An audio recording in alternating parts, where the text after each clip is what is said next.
On the morning of September 11, 2001, Seth MacFarlane was supposed to be on a plane that struck the World Trade Center. He overslept. He was hungover. He reached the gate 10 minutes too late. The plane he should have been sitting on killed every person aboard. And the show he had not yet grown into a global comedy empire was, in that moment, 12 minutes away from becoming a footnote about a young animator who died young. Family Guy exists because of a hangover. That fact should not be true, and yet it is. And once you accept that it is true, every other strange thing about the show starts to feel earned. Tonight, the whole conspiracy library gets thrown open. The cancellations, the banned episodes, the predictions that turned out to be real, the fan theories that explain everything, the death the writers had to reverse. Welcome to Sleepy Broadcast. Let's get started. The hangover that saved Family Guy, Seth MacFarlane, and Flight 11. The night of September 10th, 2001 was an ordinary one for a young animator who had recently become the youngest showrunner in television history. Seth MacFarlane was 27 years old. Family Guy had been on the air for 2 seasons. The ratings were shaky. The show had already been through one quiet conversation about cancellation, and MacFarlane had spent the evening at the Rhode Island School of Design, his old college, giving a guest lecture to a room of art students who looked up to him because he had done the thing every one of them dreamed about. He had made a TV show. It was on Fox. People in the room knew his name. After the lecture, he went out for drinks. The version of the story that has now been told more times than he probably cares to think about is simple. He drank too much. He stayed up too late. He went to bed knowing he had a flight in the morning. He set an alarm. He slept through it. The flight was American Airlines Flight 11, scheduled to leave Boston's Logan Airport at 7:45 in the morning, bound for Los Angeles. MacFarlane was supposed to be somewhere in the back in seat 40-something, with a hangover and a paper coffee cup and a few hours of sleep ahead of him on the plane. He was not the only person from the entertainment world booked on that aircraft.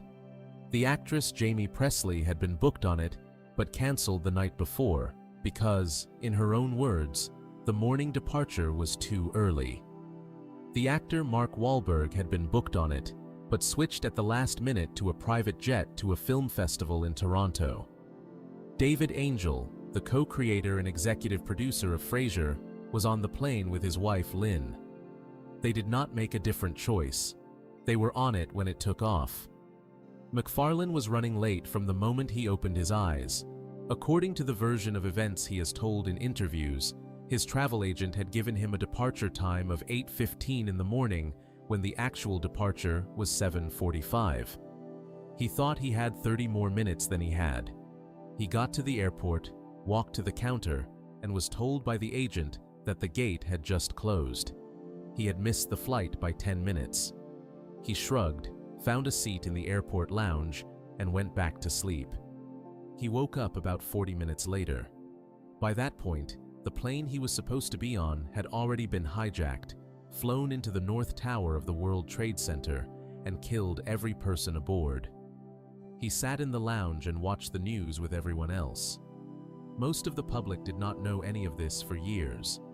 Family Guy was already living through its own slow-motion disaster at the time. Fox was unsure what to do with it. The ratings were getting worse. Seth MacFarlane was, in the eyes of the network, a young guy whose first show was not really working. The fact that he had nearly died in the most public mass casualty event in American history was, in the busy months after the attacks, mostly a private detail. He told friends. He told family.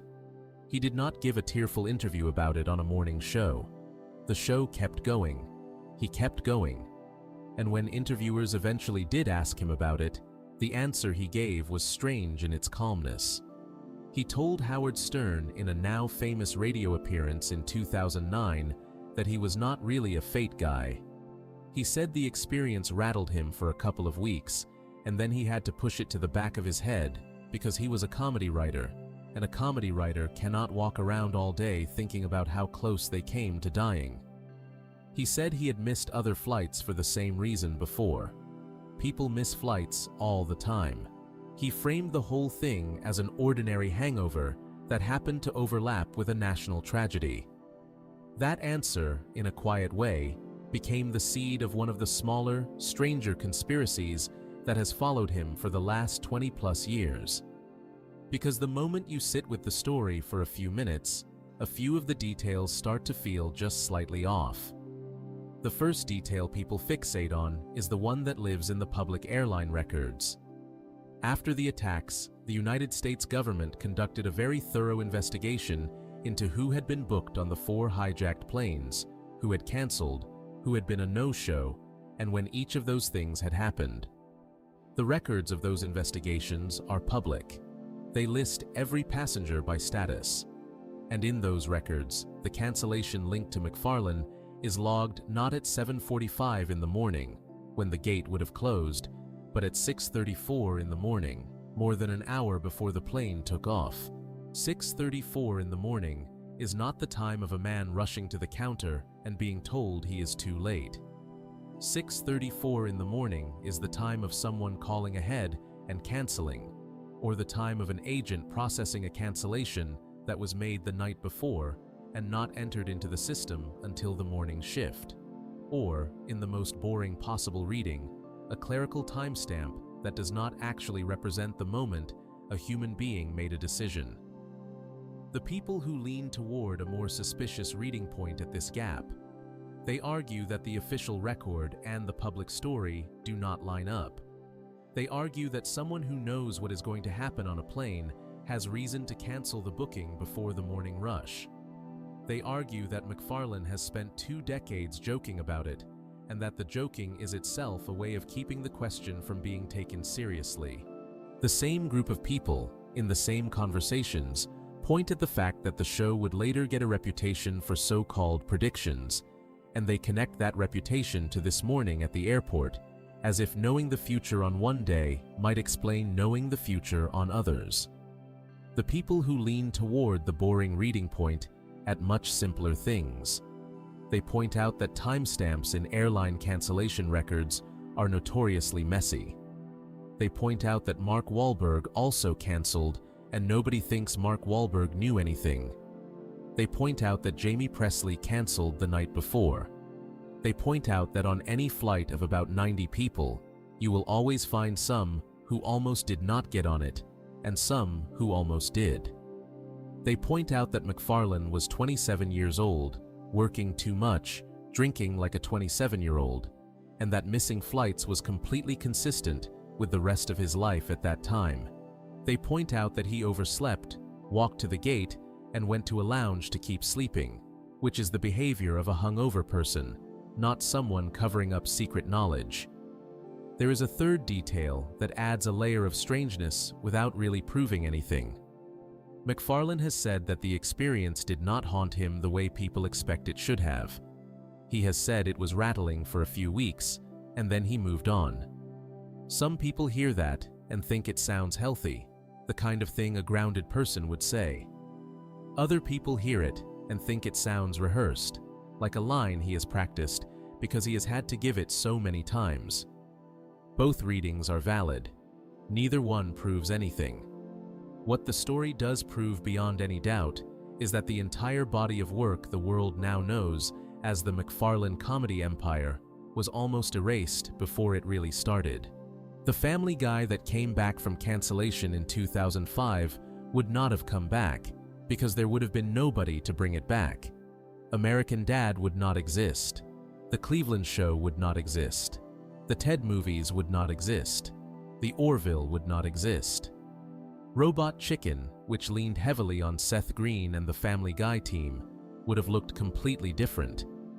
Dozens of staff writers, animators, and voice actors who built their careers on his shows would have ended up somewhere else, on different projects, doing different work. There is a specific small detail in the timeline that makes this even more uncomfortable to think about. The first new episode of Family Guy to air after the attacks was a Season 3 episode that went out on September 19th, 8 days after the towers fell. If McFarlane had been on that plane, That episode would almost certainly have been dedicated to his memory, the same way the first new episode of Frasier after the attacks was dedicated to David Angel, who actually was on that plane. The team would have buried him with a card before the credits. The show would probably have wrapped up the season it had already produced, and Family Guy would now exist in cultural memory as a beloved cult comedy that died young. People would talk about it the way they talk about Freaks and Geeks. They would say it had so much promise. They would say it was a shame. Instead, he overslept. There is one more piece of this story that gets less attention than the rest, and it might be the most honest part. After the attacks, MacFarlane had a quiet stretch where his work got darker, drier, and more openly nervous about death. The show had always made jokes about death. The show would always make jokes about death. But there are sequences from the years right after, particularly involving Brian, where the writing slows down and starts looking at mortality without flinching. And you can read those moments as the work of a writer's room with a boss who had recently been forced to think about his own. None of this is the kind of thing a person announces. It is the kind of thing a person works out by writing. He has been clear in interviews that he does not believe in fate. He has said he does not believe the morning meant anything beyond the simple fact that he overslept. The official record of the cancellation says one thing, his memory says another. The plane he should have been on hit a building 18 minutes after takeoff, and everyone he would have been sitting near is dead. When people now point to Family Guy and call it a show that knows things, that sees things coming, that hides messages in cutaways, the smarter version of the conversation always loops back to this morning. It is the foundation underneath the whole rumor. Once you have a creator who almost died on a hijacked plane, every weird coincidence after that gets read through that filter. A joke about Kevin Spacey 12 years before the news breaks. A cutaway about the Boston Marathon a month before the bombing. An offhand line that sounds, in retrospect, like a warning. The pattern is loose enough to be coincidence and tight enough to be unsettling. And the morning of September 11th, 2001, sits underneath all of it as the founding moment of the whole conspiracy. It is the day the show was almost over, and the day every joke that followed got to be made. The boring answer is the right one. He had a hangover. The plane left without him. He went to sleep in the lounge. The world ended on television while he napped. The interesting answer, the one the conspiracy crowd keeps reaching for, is that some part of his life was rerouted that morning, and that the show that came out of the rerouted version of his life was always going to feel like it was operating on a slightly different timeline than everyone else. A show whose creator should not, by any reasonable accounting, be alive to have made it. A show that exists in defiance of one of the most efficient tragedies of the 21st century. A show that, for the rest of its run, would tell jokes about September 11th that almost no other show was willing to tell, partly because no other show had a creator with a personal claim on the day. He has never tried to claim that on air. He has never used the morning to lend the show weight.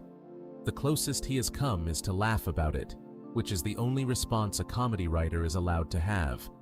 But the joke is real. The morning is real. The records are real. The slight quiet gap between his version and the airline version is real. And the entire mountain of weirdness, of strange coincidences, of moments where the show seems to know more than it should, all of that mountain rests on the morning he overslept and the world rearranged itself behind him while he dozed in an airport lounge. That morning is where every Family Guy conspiracy begins. Every prediction that turned out to be true. Every banned episode the network refused to air. Every fan theory about what the show is really doing under the hood. All of it sits on the foundation of a hangover. The show should not exist. It does.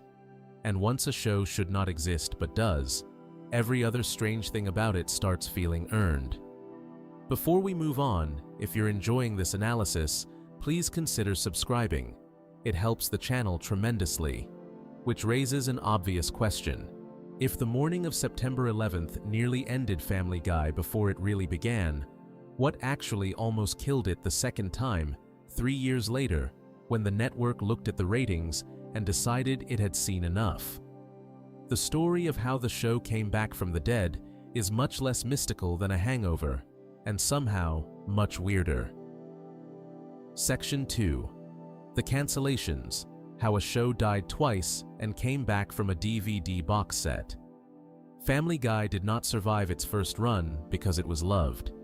It survived because of a small, strange business decision made by a network that was trying to get rid of it cheaply, and a box set of plastic discs that nobody at Fox thought would matter. The full story of how the show came back from the dead is one of the most unlikely revivals in modern American television, and the people who run it now do not always like to talk about how close it came to being a footnote. The first thing worth getting straight is that the show did very well on the night it premiered on January 31st, 1999. Fox put Family Guy in the time slot right after the Super Bowl. About 22 million people watched the first episode. By the standards of any normal new comedy, that is a triumphant launch. By the standards of a Super Bowl lead-out slot, where shows often get an even bigger audience boost from the football crowd that has nowhere else to go, the number was actually a little soft. Fox executives looked at the rating, did some math, and started getting nervous about whether the audience would stick around when the show moved to its real-time slot. The real-time slot was the problem. Fox put the show on Sunday nights at first, which was fine, but then moved it to Thursday nights at 8, which was a death sentence. Thursday at 8 was the slot that all the major networks fought over. NBC was airing Frasier, which was at the top of its run. Survivor was about to launch on CBS and become the biggest reality show in American history. Friends was the most watched comedy on television. Who Wants to Be a Millionaire was a national phenomenon on ABC. Family Guy, a young animated comedy with a cartoon baby plotting murders and a cartoon dog drinking martinis, was being asked to compete against 4 of the most powerful shows on television at the same time. The ratings cratered. They cratered the way you would expect them to crater. Family Guy was getting beaten by everything, including some shows that were not particularly good, simply because nobody could find it on the schedule, and the people who could find it were watching one of the other 4 options. By the end of Season 2 in 2000, Fox had decided it was done. The first cancellation happened quietly. Most viewers did not even hear about it. Then, just as quietly, the network reversed course. Somebody at Fox decided to give the show one more season. Season 3 got greenlit. The catch was that it would air on Thursdays at 8 again, opposite Friends, and the breakout success of Survivor, which by then was the most talked about show on the planet. The ratings were even worse the second time around. By 2002, Fox was finished for real. The cancellation was announced. The writers were told to wrap up the unaired episodes they had in the pipeline. The show was over. There was one episode that had been produced but not aired, called When You Wish Upon a Weinstein, which Fox had refused to broadcast because of the subject matter. That episode would sit on a shelf for years, and it would eventually become important to the story of the show in its own way. But for now, in 2002, the simple story was that Family Guy had been canceled twice, and the second time, it really meant it. The Griffin family was done. Most canceled shows die there. The reruns get sold cheaply to a cable network that runs them in graveyard time slots. The cast moves on, the writers find new jobs, and the title fades. Family Guy was supposed to die there. The thing that saved it was a combination of 2 business decisions, neither of which had anything to do with the quality of the show, and both of which involved nobody at Fox really paying attention. The first decision happened at Cartoon Network. By 2003, Cartoon Network had launched a late-night programming block aimed at adults called Adult Swim. The block ran cartoons for grown-ups after 11 at night, when the kids were supposed to be in bed. Adult Swim needed content. It needed something with a recognizable name.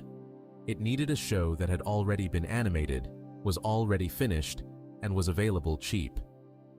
Cartoon Network approached Fox about buying the rerun rights to Family Guy.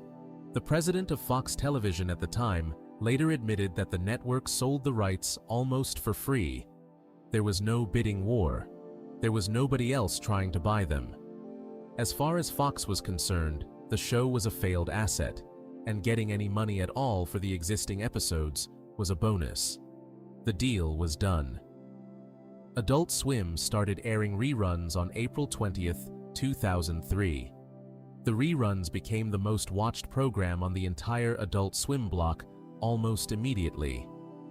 Adult Swim audiences had never seen Family Guy in its original Fox run because most of them had been in college or just out of college watching different things on different nights. The show found a completely new audience that had not been there during the original broadcast. Late-night viewership of Family Guy on Cartoon Network jumped by more than 200% in some measurements. The show that had been beaten by everything on Thursday nights was now beating everything in its new time slot. That alone would have been a nice business story. It might have been enough eventually to get the show back on the air. But the second decision is the one that really did it. In the same week that Adult Swim premiered the reruns, Fox released the complete first and second seasons of Family Guy on DVD. This was deliberate timing. Whoever was in charge of home video at Fox knew that the Adult Swim launch would create attention, and they wanted the box set to be ready to take advantage of it. The DVDs were cheap to produce. The show was already finished, and there was no real downside to putting them in stores. The expectation was that the box set would sell modestly. Most TV on DVD releases at that point did not sell huge numbers. The market for the format was still pretty small. People bought DVD box sets of their absolute favorite shows, and that was about it. The Family Guy box set sold 400,000 copies in its first month. That number is not a typo. 400,000 copies of a TV on DVD release in a single month was unheard of for a canceled show. It was unheard of for most current shows. It was the kind of number that made Fox executives stop, look at each other, and ask if the report was right. It kept selling. By the time the reporting was done, the first Family Guy box set had sold 2.2 million copies. That made it the second best-selling television DVD of all time at that point. The only TV box set selling faster was the first season of Chappelle's Show on Comedy Central. The third season DVD release would later cross 1 million copies on its own. This is the moment the entire conspiracy of how Family Guy came back from the dead really lives in. Because what was happening in 2003 and 2004 was that a show that had been canceled twice was outselling almost every show on television in a brand new format that nobody had figured out how to read yet. The Adult Swim ratings were one signal. The DVD sales were another. Together, they painted a picture of an audience that did exist for the show. The audience had just never been able to find it on the original Fox schedule. Inside the Fox building, executives started having uncomfortable conversations. The network had canceled the show twice. The network had given up on it. Now the network was looking at sales numbers from its own home video division that suggested the show might be one of the most popular things they had ever owned. Fans were sending letters. Fans had organized online, in the early days of fan campaigns having any real power, demanding the show come back. Some fans had even bought multiple copies of the DVD specifically because they had heard a rumor that strong sales could trigger a revival. That rumor turned out to be correct. On May 20th, 2004, Fox announced that it had ordered 35 new episodes of Family Guy. 3 years after the cancellation, the show was being brought back. It was the first time in the history of American television that a series had been revived because of DVD sales. There had been TV revivals before, but they had been driven by other things, like a cable network buying a canceled show outright, or a fan letter-writing campaign, or a rights holder bringing back something for nostalgia reasons.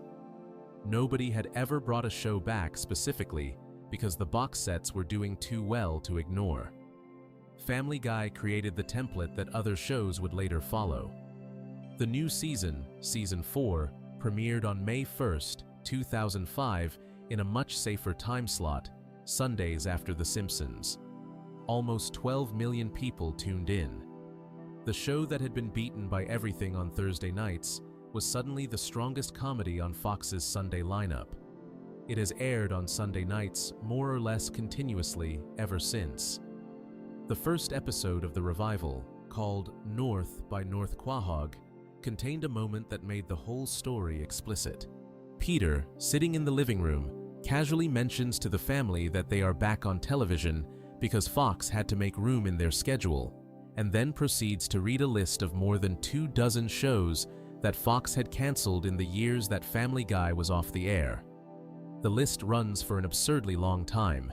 It includes Dark Angel, Titus, Undeclared, Action, That 80s Show, Wonderfalls, Fastlane, Andy Richter, Controls the Universe, Skin, Girls Club, Cracking Up, The Pits, Firefly, Get Real, Freaky Links, Wanda at Large, Costello, The Lone Gunman, A Minute with Stan Hooper, Normal Ohio, Pasadena, Harsh Realm, Keen Eddie, The Street, The American Embassy, Cedric the Entertainer.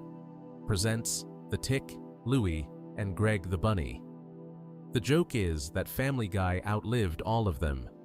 The bigger joke is that the show was naming, by title, every program that had been considered more important than itself in the years it had been off the air. It is the kind of grudge a show can only hold when it is fully aware that it should not be there. The writers knew. The audience knew. Everyone watching the revival was watching a show that had been told it was not good enough twice and had come back anyway. There is one more wrinkle in this story that the conspiracy-minded part of the fan base has chewed on for years. The version of Family Guy that came back in 2005 was not, in many small ways, the same show that had been canceled in 2002. The animation was slightly cleaner. The cutaway gags were longer and more frequent. The characters were just a little louder, just a little meaner, just a little more Flanderized than they had been before. Stewie's accent changed slightly. Brian started behaving differently.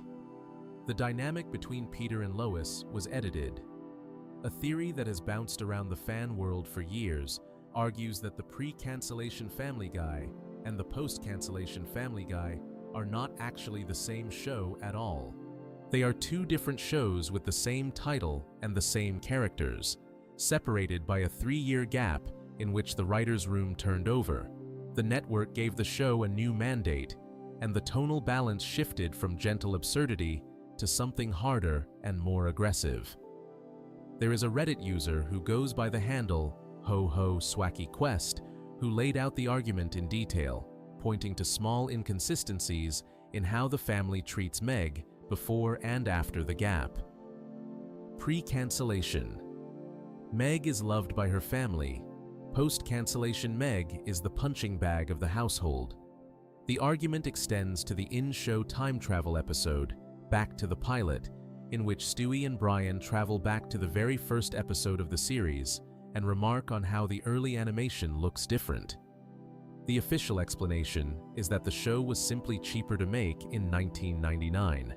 The fan theory argues that they are actually traveling between two parallel universes, not 2 points in time, and that the show now operates as the second universe layered over the first.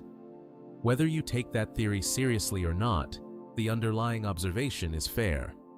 The show that died in 2002 and the show that came back in 2005 are tonally different, and the difference is large enough that longtime fans noticed.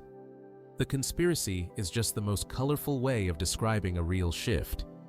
What is undeniable is that without the Adult Swim deal, without the DVD box set, without the strange perfect timing of 2003, Family Guy would now be a footnote. It would be remembered as the cartoon that got canceled by Fox twice and never came back. The Griffin family would not be in syndication. The Stewie merchandise would not exist.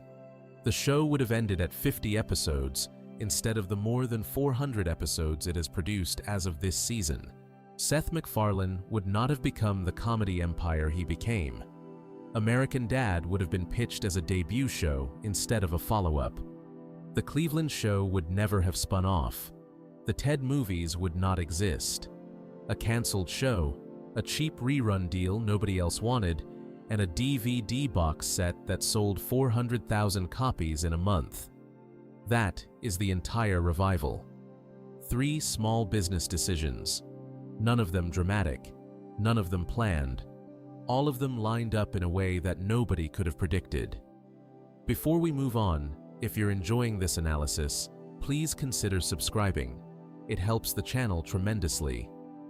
There is one detail from this period that does not quite fit the official story.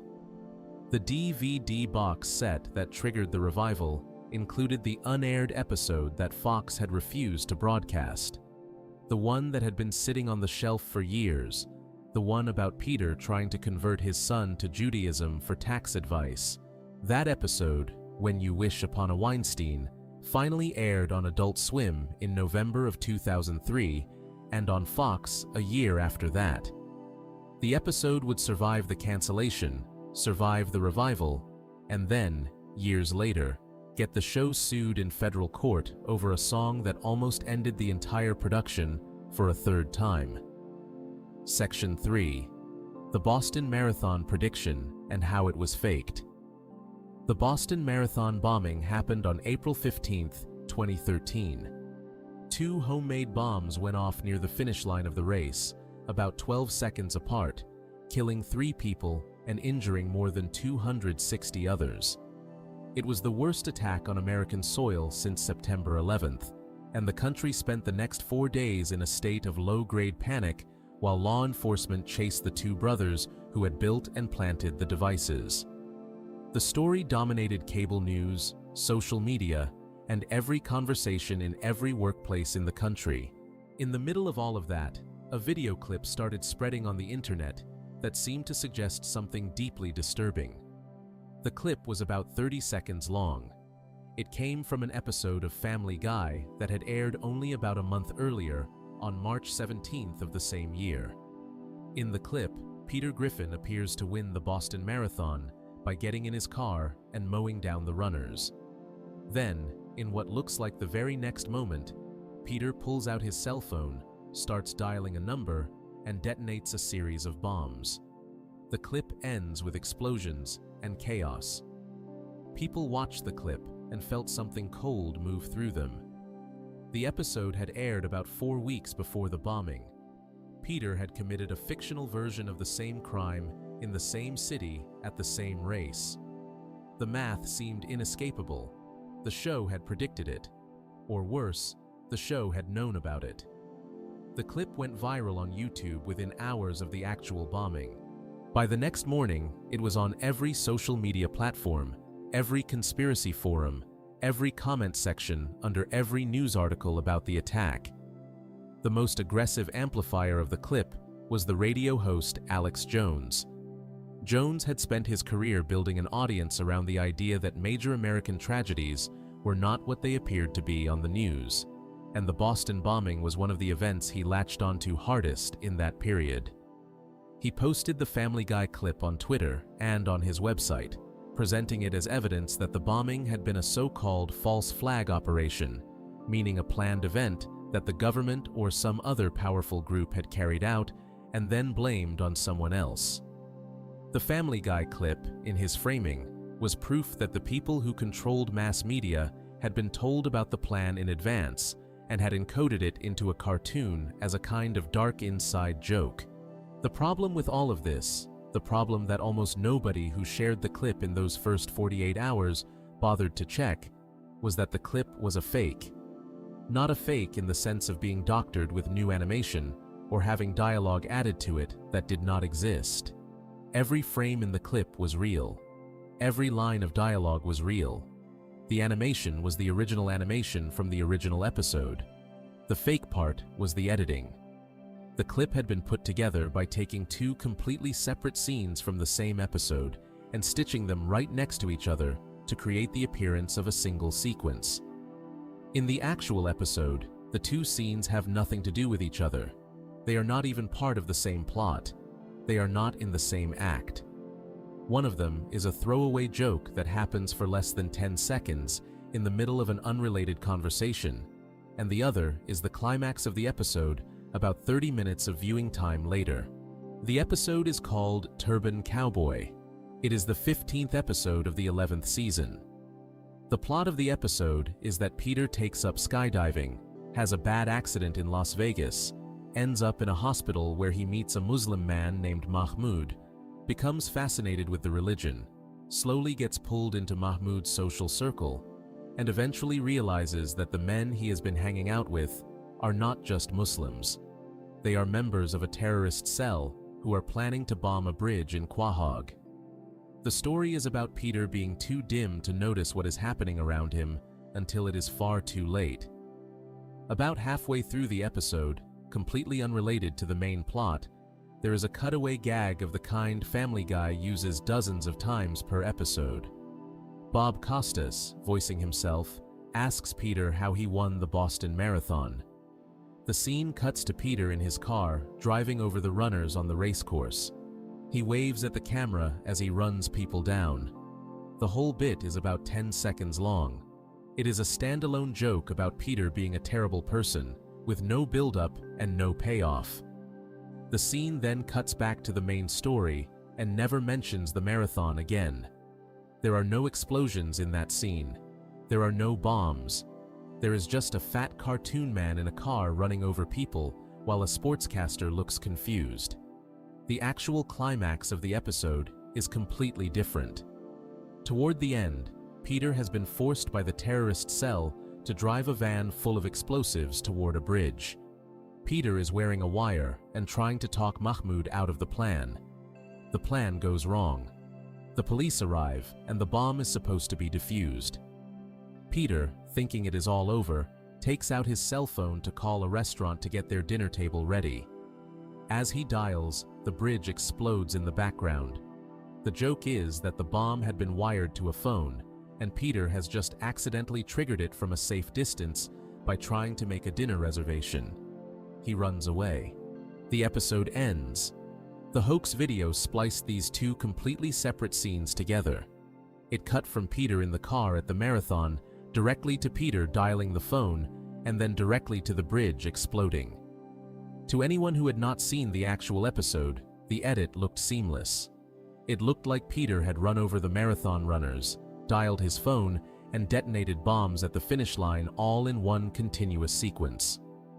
To anyone who had seen the actual episode, the edit was obviously fake within about 3 seconds, because the two scenes are not visually consistent, are not in the same setting, and do not flow into each other in any believable way. The hoax depended entirely on the audience never having watched the original. That audience turned out to be most of the internet. By the second day after the bombing, the clip had been shared millions of times.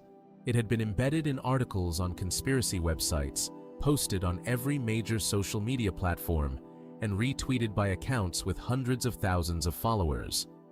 Most people who shared it had not seen the original episode. Most people who shared it had no way of checking whether the clip was authentic. They saw something that looked like a smoking gun in a moment of genuine national fear, and they passed it along. The same psychological mechanism that makes people forward chain emails was working at internet scale on a story about a major terrorist attack with an edited cartoon clip as the supposed evidence. Seth MacFarlane addressed the hoax publicly. He did it on Twitter the day after the bombing. His statement was short and direct. He called the edited clip an abhorrent thing. He said the bombing was a crime and a tragedy. He said his thoughts were with the victims. There was no joke in the post. There was no defense of the show. He just identified the edit as a fake and made it clear that he found the existence of the fake offensive in the context of what had actually happened in Boston. Fox responded by pulling the entire Turban Cowboy episode from circulation. Fox.com removed it. Hulu removed it. Amazon removed it. The episode was scrubbed from every official streaming and digital platform that the network controlled. A Fox representative told the Chicago Sun-Times that the network had no immediate plans to air the episode again. The marathon scene, the one that had no explosions in it and was just a throwaway joke about Peter being a terrible driver, was now considered too sensitive to broadcast. The bridge bombing scene, which had nothing to do with the marathon at all, was tied to it by association. YouTube, after some pressure, took down the original hoax video that Alex Jones had tweeted, citing a violation of their policies against deceptive content. Other versions of the same edit kept popping up on the platform for weeks afterward, each one removed and replaced as the cycle continued. There was no way to fully erase the clip from the internet once it had been seen by millions of people, but the platforms could at least slow it down. The question that lingers from this story, the one that the conspiracy crowd has never fully accepted the boring answer to, is how the original episode came to contain a marathon scene at all. The cutaway about Peter winning the marathon by running people over had been written, animated, recorded, and approved months before the episode aired. The bombing happened almost exactly a month after the broadcast date. To people who already believed the show had a habit of predicting things, the timing felt impossible to write off as coincidence. The boring answer, which is also the correct one, has several parts.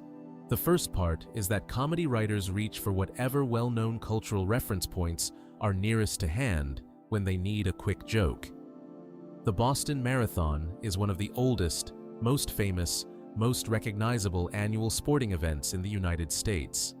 It has been used in jokes, films, television episodes, advertisements, and stand-up routines for more than a century.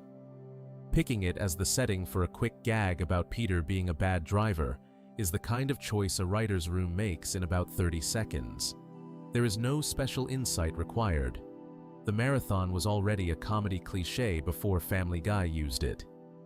The second part of the answer is that the idea of someone bombing the Boston Marathon was not new in any way. There is a self-published novel from 2002 called Heartbreak Hill, written by a man named Tom Lotteran, which describes a series of terrorist bombings at the Boston Marathon in detail. Almost nobody read it, but it existed. There is a film from 2010 called Four Lions, in which a group of bumbling extremists try to attack the London Marathon. The general scenario of attacking a major public race had been imagined by writers for years before it actually happened. Family Guy was not predicting anything that had not already been written about by other writers in other contexts. The third part of the answer involves a different episode of an entirely different show. The same week that Family Guy pulled Turban Cowboy from rotation, a repeat episode of New Girl, the Fox sitcom about a group of friends sharing an apartment, was also pulled by the network. The reason was that the New Girl episode contained a single throwaway line about a suspicious duffel bag. There were no bombings depicted. There was no marathon.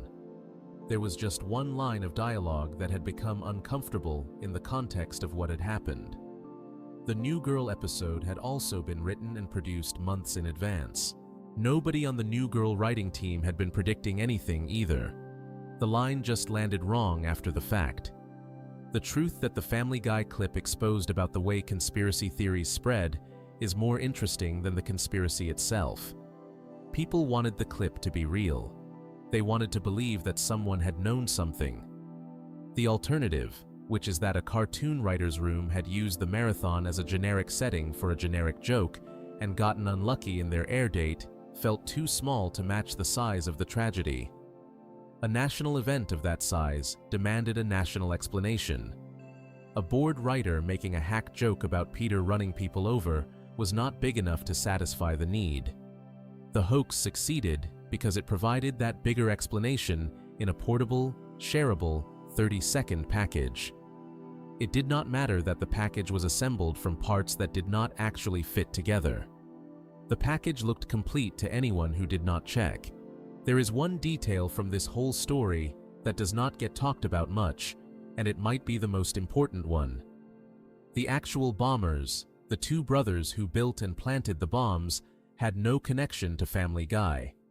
They had not seen the episode. They were not inspired by it. The investigation into their motives, which was extensive, did not turn up any reference to a cartoon, or to the show, or to anything related to it. The bombing was planned and carried out for entirely different reasons by two specific human beings whose identities and methods were established within days of the attack. The cartoon had nothing to do with it. The cartoon was just a piece of unrelated comedy that happened to share a setting with a real-world horror 4 weeks apart. What the Family Guy hoax really tells us is something about the audience the show had built by 2013. By that point, the show had been on the air for almost 15 years. It had a reputation for jokes that pushed limits. It had a reputation for being the kind of show where dark, uncomfortable, transgressive material got greenlit on a regular basis.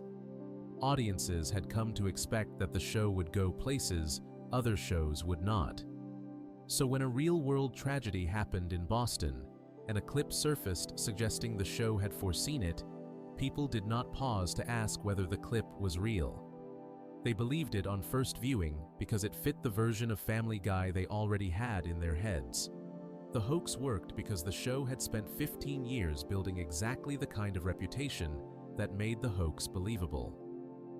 Before we move on, if you're enjoying this analysis, please consider subscribing. It helps the channel tremendously. The Boston clip is the cleanest example of this pattern, but it is far from the only one. Fans had been collecting moments from the show that seemed to predict real-world events for years before the marathon bombing. After the bombing, the collection grew. Every weird coincidence got cataloged. Every uncomfortable line of dialogue from an old episode got pulled out and shared as new evidence. The Boston hoax was the door that opened the entire prediction conspiracy. And once that door was open, every other strange moment in the show's history started getting pulled through it. One of those moments, a throwaway line from a season 4 episode about a baby running through a shopping mall screaming about an actor named Kevin, would become the strangest of all of them 12 years after the joke first aired. Section 4. The Kevin Spacey joke and every other prediction that wasn't. The episode is called Don't Make Me Over. It is the 4th episode of the 4th season of Family Guy. It aired on May 8, 2005. The plot of the episode is about Meg getting a makeover, becoming briefly popular, and the family forming a band together to ride her sudden fame. Most of the episode is built around Meg. The Stewie scene at the center of the conspiracy is barely connected to the main story and lasts about 15 seconds total. In the scene, Stewie and Brian are at a shopping mall together. They get separated. Stewie, in classic Stewie fashion, decides to bet himself on doing something stupid for the sake of doing something stupid. The next shot is of a naked Stewie running across the food court of the mall, screaming for help, telling the people in the mall that he has just escaped from Kevin Spacey's basement. The line is delivered, the joke lands, the scene cuts away, and the episode moves on. The joke uses Spacey because Spacey was a famous actor at the time, the kind of name a writer's room could drop into a punchline with the assumption that the audience would recognize it. There is no setup. There is no payoff. The joke is the whole bit. The episode aired in 2005. For 12 years, almost nobody thought about it. In October of 2017, the actor Anthony Rapp gave an interview to BuzzFeed News in which he accused Kevin Spacey of making sexual advances toward him in 1986, when Rapp was 14 years old. The interview triggered a wave of additional accusations against Spacey from other men, some of whom had worked with him on the Netflix series House of Cards, some of whom had encountered him at the Old Vic Theatre in London, where he had served as artistic director for years, and some of whom had crossed paths with him at industry events going back decades. By the end of 2017, Spacey had been removed from House of Cards, cut out of the finished film All the Money in the World, and replaced with another actor in reshoots, and had effectively ended his career. The collapse was one of the fastest and most complete falls from grace of that whole news cycle. Within hours of Rapp's accusation going public, somebody on the internet remembered the Stewie line. The clip from "Don't Make Me Over" started circulating again. The line about Stewie escaping from Kevin Spacey's basement, which had been a throwaway joke for 12 years, was now suddenly being shared as evidence that the writers of Family Guy had known something about Spacey that the public had not. Seth MacFarlane gave the strangest possible response to this when he was asked about it. The strange thing about his response was that he said it had not been his joke. He had not written it. He had not even fully understood it when it was pitched to him in the writer's room. He told a reporter at a Fox Press Tour event in early 2018 that he remembered the joke being suggested by other writers, and that it was a rumor he himself had not heard of before that meeting. The other writers had to explain to him what they were referencing.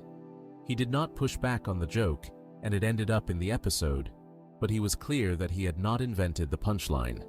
The man who did know what was being referenced was Alex Sulkin, the showrunner of Family Guy at the time of the joke.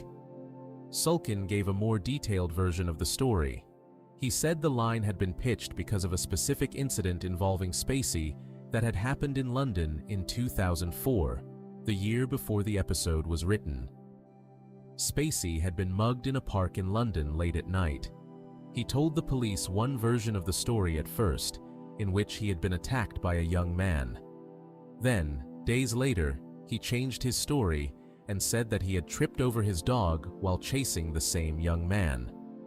The shifting account had raised eyebrows in the press at the time. Why was a famous actor in his mid-40s walking his dog through a London park late at night? Why had the story changed? What had really happened? The Hollywood Whisper Network, which is the informal grapevine through which actors, writers, agents, and producers talk to each other about people in the industry without putting anything in writing, had its own answer. The Whisper Network had been carrying rumors about Spacey for years before the London mugging story. Those rumors were specific. The rumors were about young men. The rumors were about behavior that the people who carried them found alarming but had no way of proving. When the London story broke and the details did not add up, the writers who were paying attention thought they understood what had really happened that night. The Family Guy writers' room was full of people who paid attention to that level of industry gossip. So, when a joke landed in the room about Stewie running through a mall screaming about a basement, somebody made the connection. Somebody else laughed, and the line went into the script. It was not foresight. It was not prediction. It was a joke based on a rumor that the people in the room thought everyone in their social circle had heard. They were wrong about that part. The rumor had not actually traveled as far as they thought it had. Most of the audience watching at home had no idea what the line was supposed to be referencing. The joke worked as a generic, absurd punchline, with Spacey's name as a random famous person placeholder. 12 years later, when the rumor finally became public knowledge, the joke retroactively transformed into something that looked like prophecy. It was the same joke, the same words, the same 15 seconds of animation. Nothing had changed about the clip. What changed was the audience's ability to read it. The line had always meant what it meant. The world had finally caught up. That is the boring answer to the Spacey joke, and it is the right one. The interesting question is what other Family Guy moments fit the same pattern, and how many of them have the same boring explanation underneath the spooky surface. The Bruce Jenner cutaways are the next most famous example. Across multiple episodes in the mid-2000s, the show made jokes that depicted Jenner as feminine, as transitioning, as a woman. In a season 7 episode called We Love You, Conrad from 2009, Stewie sees Brody Jenner on television and refuses to believe that Brody could have come out of a man, insisting that Bruce Jenner is an elegant Dutch woman. In a later episode called Lottery Fever, Bruce Jenner is depicted as a flamboyant cheerleader. When Caitlyn Jenner publicly came out as a transgender woman in 2015, fans dug up the old cutaways and presented them as another prediction. The boring explanation here is just as boring as the spacey one. Bruce Jenner had been the subject of tabloid rumors and gossip page speculation for years before the public announcement. The rumors had circulated since at least the early 2000s. Magazines had run pieces speculating about facial features, about styling choices, about appearances at events. The Family Guy writers' room, like the rest of the entertainment industry, had been hearing these rumors for a long time. Making jokes about them was simply taking gossip and putting it on screen. The fact that the gossip turned out to be accurate did not require any supernatural foresight.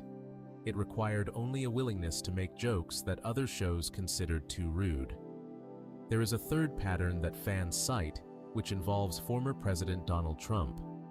The show had used Trump as a recurring punchline for years before he ran for office, depicting him as president in cutaways, joking about him buying things, joking about his hair, treating him as a cartoon caricature of wealth and ego. When Trump won the presidential election in 2016, fans pointed at the old cutaways as proof that the show had seen it coming.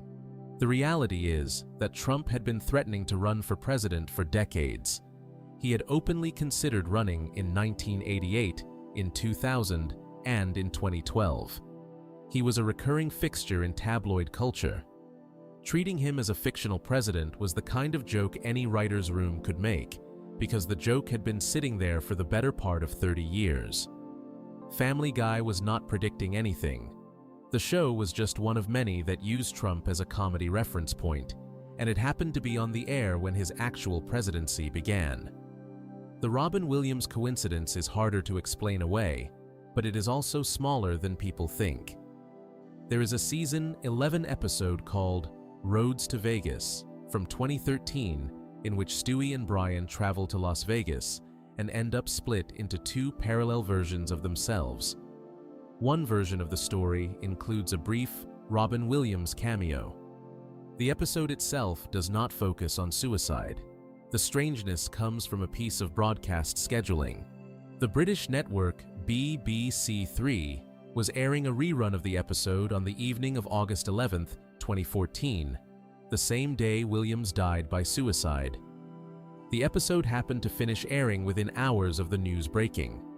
The BBC apologized for the timing. Family Guy was not the only show to have an awkward scheduling overlap with the Williams news that week. Multiple programs had to reschedule for the same reason. The coincidence was uncomfortable, but it was not prophetic. The show had not predicted anything about Williams. A scheduler at a network in another country had simply not had time to swap out the rerun before the news cycle caught up. There are smaller examples that the prediction hunters cite, and most of them dissolve as soon as you look at the actual episodes. There is a moment in a Season 6 episode called Meet the Quagmires from 2007 where the character Death tells Peter that the Supreme Court Justice Antonin Scalia has been shot in a hunting accident by Vice President Dick Cheney. Fans connect this to Scalia's death in 2016 and to a real-life hunting accident in 2006 in which Cheney shot a friend named Harry Whittington. The joke in the episode was just a topical reference to the Cheney hunting accident, which had happened the year before the episode aired. Scalia was used because he was a recognizable Supreme Court name. The episode did not predict anything. Scalia died of natural causes 9 years after the episode aired, in his sleep while on a hunting trip, but not while being shot at by anyone. The connection is invented after the fact. What ties all of these examples together is the same psychological mechanism that powered the Boston Marathon hoax. People want shows to be more than they are. People want patterns. The human mind is built to find faces and clouds and predictions in old jokes. When a show has been on the air for more than 400 episodes, the volume of jokes the show has produced is so enormous that some of those jokes will, by sheer statistical inevitability, line up with future events in ways that look uncanny.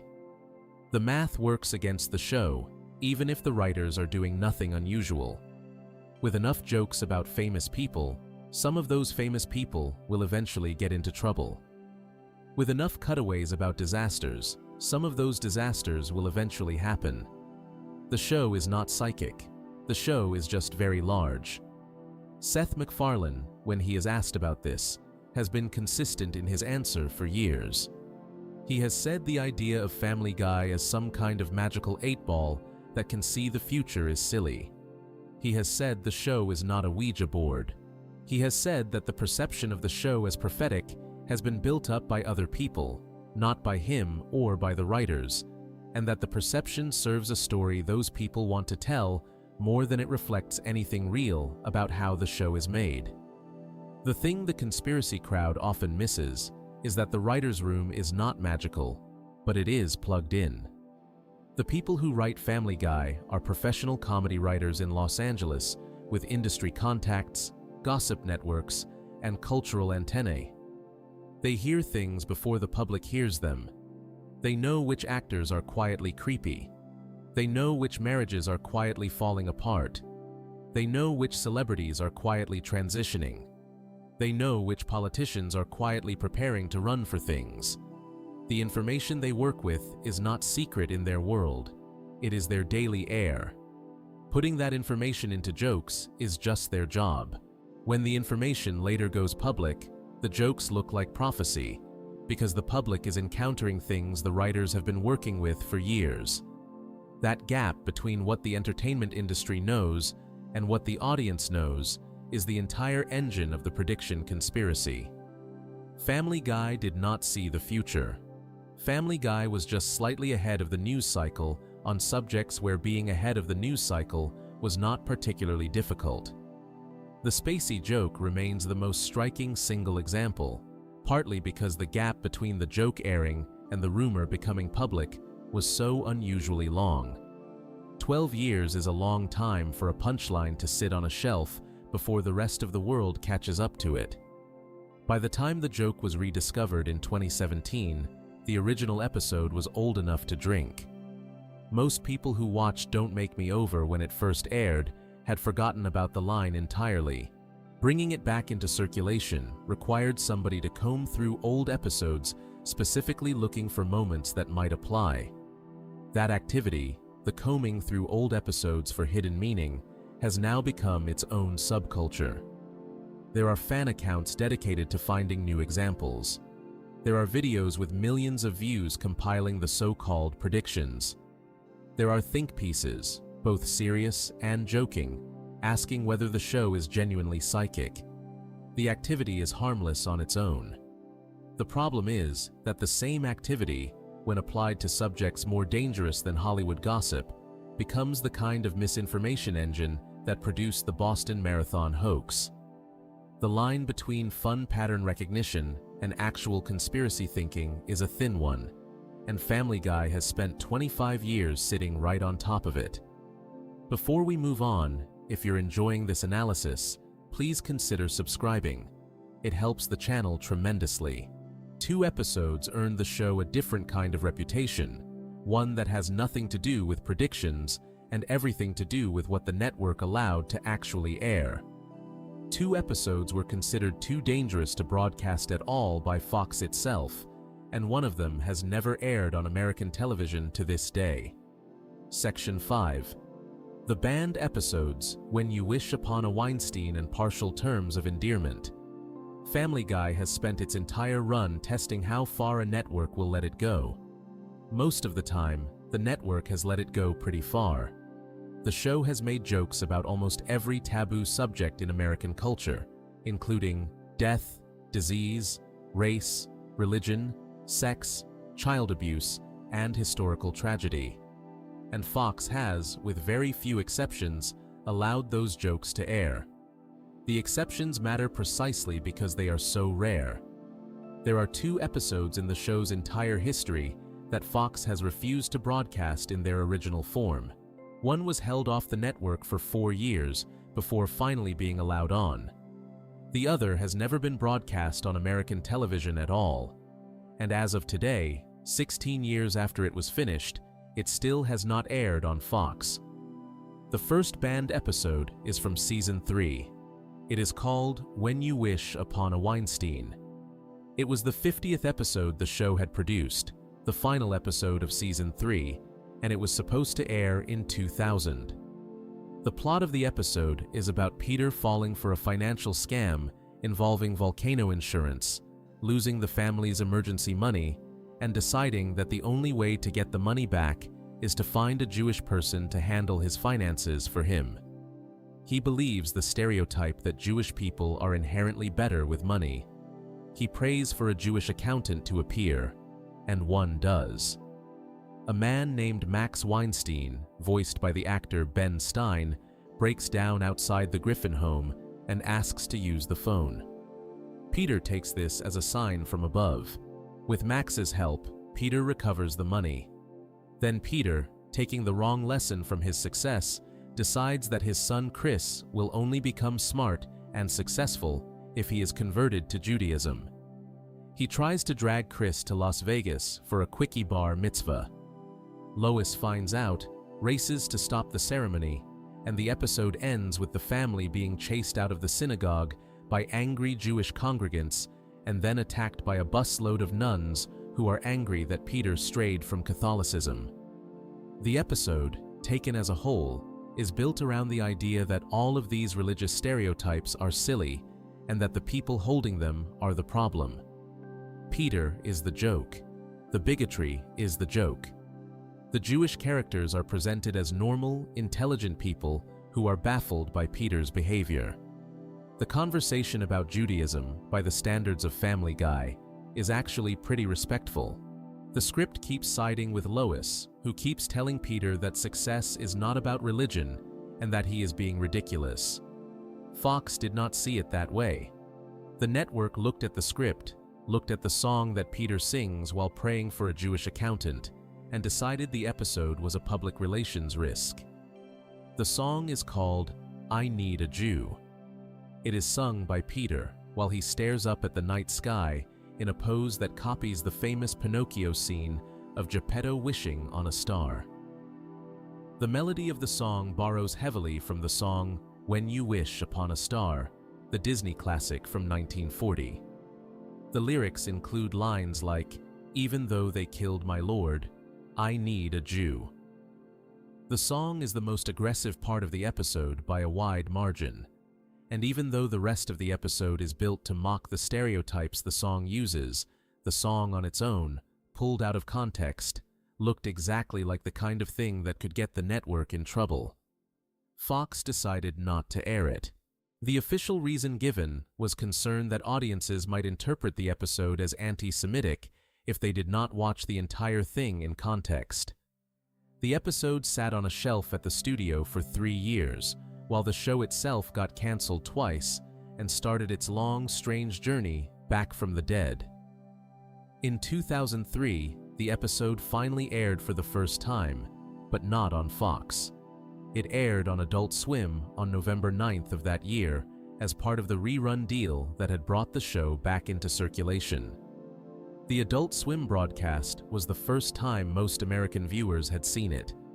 By the time it aired, the show had been off the network for over a year. The rumors about a possible revival were already in motion, and the episode was being treated less as a banned episode and more as a kind of curiosity. Then, on December 10th, 2004, more than 4 years after it had been originally produced, and after the show had officially been brought back from cancellation, Fox finally aired the episode in its original American time slot. The story did not end there. In 2007, the publishing company that owned the rights to When You Wish Upon a Star, a firm called Bourne Company, sued the show. The lawsuit named 20th Century Fox, Cartoon Network, Fuzzy Door Productions, Seth MacFarlane personally, and the composer Walter Murphy as defendants. Bourne argued that the song "I Need a Jew" was a thinly disguised copy of When You Wish Upon a Star, with new offensive lyrics added on top of the original melody, and that the use of their song without permission, and in this context, damaged the value of the original. They asked the court to stop further distribution of the episode and demanded financial damages. The lawsuit took 2 years to work its way through the federal court system. Both sides filed motions for what is called summary judgment, which is when a judge decides a case without sending it to a jury on the grounds that the facts are clear enough that no trial is needed. On March 16, 2009, Judge Deborah Batts of the United States District Court for the Southern District of New York issued her ruling. She found in favor of the show. She ruled that I Need a Jew was a parody, not a copy, and that parody is protected by the fair use doctrine in American copyright law. The reasoning in her ruling is the part that is worth slowing down for. The judge accepted the argument made by Family Guy's lawyers that the song was making fun of two specific things. The first was the saccharine, innocent worldview presented in the original Disney song. The second was Walt Disney himself, who was widely understood to have held anti-Semitic views during his lifetime. The judge accepted that the visual sequence accompanying I Need a Jew was clearly designed to remind viewers of the Pinocchio scene that the original song came from. The Pinocchio reference was not subtle, and it was not accidental. It was the entire point. Pulling Disney's song into a sequence about Jewish stereotypes was deliberately designed to make a comment about Disney as a person, not just about the song as a piece of music. Even more interesting, the judge accepted as evidence the fact that Family Guy had previously, in earlier episodes, depicted Walt Disney as an anti-Semite. The show had a documented track record in its own canon of taking the position that Disney had been a bigot. That track record meant that the I Need a Jew sequence could not be dismissed as random shock value. It was part of a larger argument the show had been making about Disney for years. The earlier episodes provided the context the judge needed to confirm that the parody was intentional and pointed. The show won the case on summary judgment. The lawsuit was dismissed, and Bourne Company was left with no damages. That was the closest a single Family Guy episode has ever come to ending the show outright. If the lawsuit had succeeded, every distributor of the song would have been forced to pull the episode. The financial damages could have run into the millions, and the precedent would have made it harder for any animated show to use parody music for the rest of the medium's history. Family Guy survived because of a fair use ruling.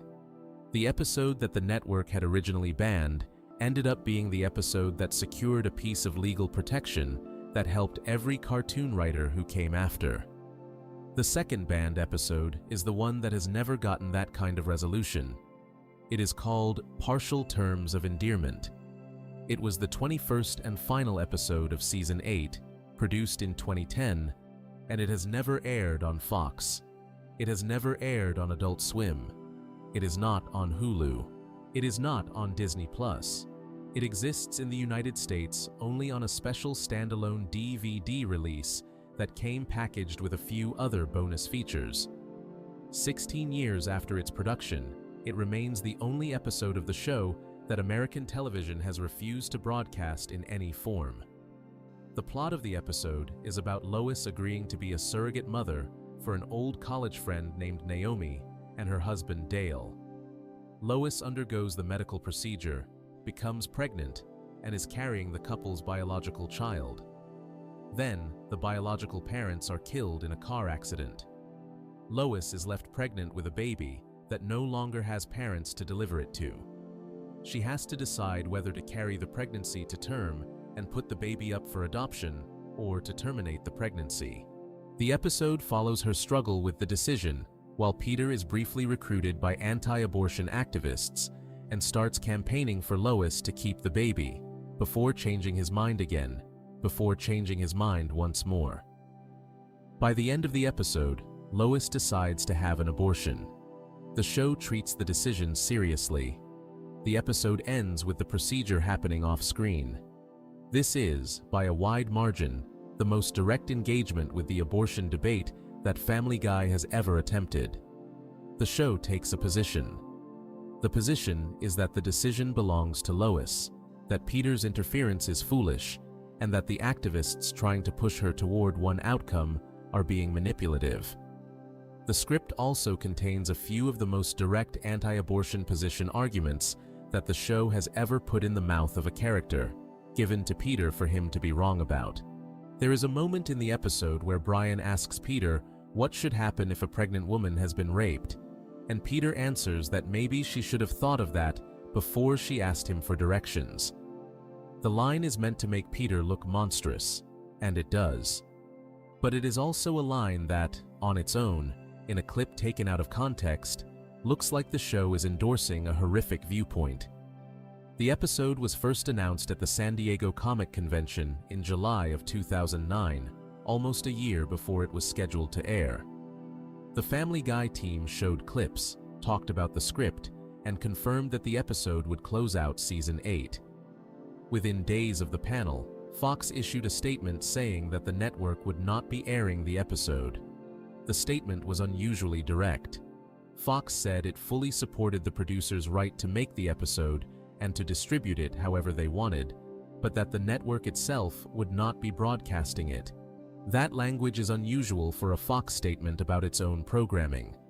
The network was effectively saying that it was not censoring the episode. It was saying that the producers were free to do what they wanted with it. It was just that the network would not put it on the air. The distinction matters because it preserved the show's creative freedom while protecting the network from any backlash. If anyone wanted to be angry about the episode, the anger could be directed at the producers and the distributors, not at Fox. What happened next is the part of the story that does not fit any normal pattern.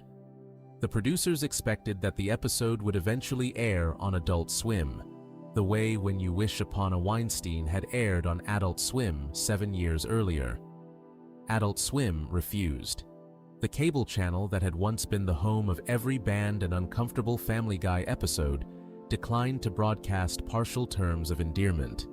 No clear public reason was ever given. The episode was simply too hot to handle for a programming block that had built its entire reputation on handling things that the broadcast networks would not. The episode did air, but only outside the United States. The British network BBC3 broadcast it on June 20th, 2010 in its normal Family Guy time slot of 10:30 at night. The British broadcast went off without any major incident. About 1 million British viewers watched the premiere. The episode was generally well received by British critics. Some Salon writers in the United States noted, with a kind of frustrated admiration, that Family Guy had managed to engage with the abortion question in a way that more respectable American shows had been afraid to attempt. The American DVD release came out on September 28, 2010. The episode was sold on a single disc, along with a separate Seth and Alex live comedy show. The disc has been out of print at various points. It has been repressed sporadically. It has occasionally been available for digital purchase on Amazon for around $10. Most fans of the show have never seen it. Most fans of the show do not know it exists. When Disney bought 20th Century Fox in 2019, the new corporate parent did not put Partial Terms of Endearment on the streaming service. When the Star tier of Disney Plus launched internationally and started carrying every episode of Family Guy, Partial Terms of Endearment was specifically left off the service. Disney has, in its own quiet way, continued the ban. The decision to not air either of these episodes raises a question that has never been fully answered. Family Guy has aired episodes that joked about the September 11th attacks while families of victims were still grieving. The show has aired episodes that joked about the Holocaust. The show has aired episodes that joked about pedophilia, child abuse, slavery, the Kennedy assassination, and dozens of other topics that should, by any reasonable standard, be considered more sensitive than a song about needing a Jewish accountant or an episode about a pregnant woman making a difficult choice. The fact that the network drew its line at these two specific episodes and not at any of the others suggests that the network's calculation was not really about offensiveness. It was about which advertisers would refuse to buy commercial time, which religious organizations would call for boycotts, which political groups would write to Congress. The line between what the show was allowed to do and what the show is not allowed to do has very little to do with what is actually offensive. It has everything to do with which kind of offense produces the most expensive blowback. Before we move on, if you're enjoying this analysis, please consider subscribing. It helps the channel tremendously. That logic, the logic of corporate caution rather than moral reasoning, is the same logic that would later govern the most shocking creative decision the show ever made. In 2013, the writers' room decided to kill one of the 4 main characters of the series. The decision triggered the largest fan backlash in the show's history, and the way the show handled the response told the audience something about how the producers actually felt about their own work that no banned episode ever could.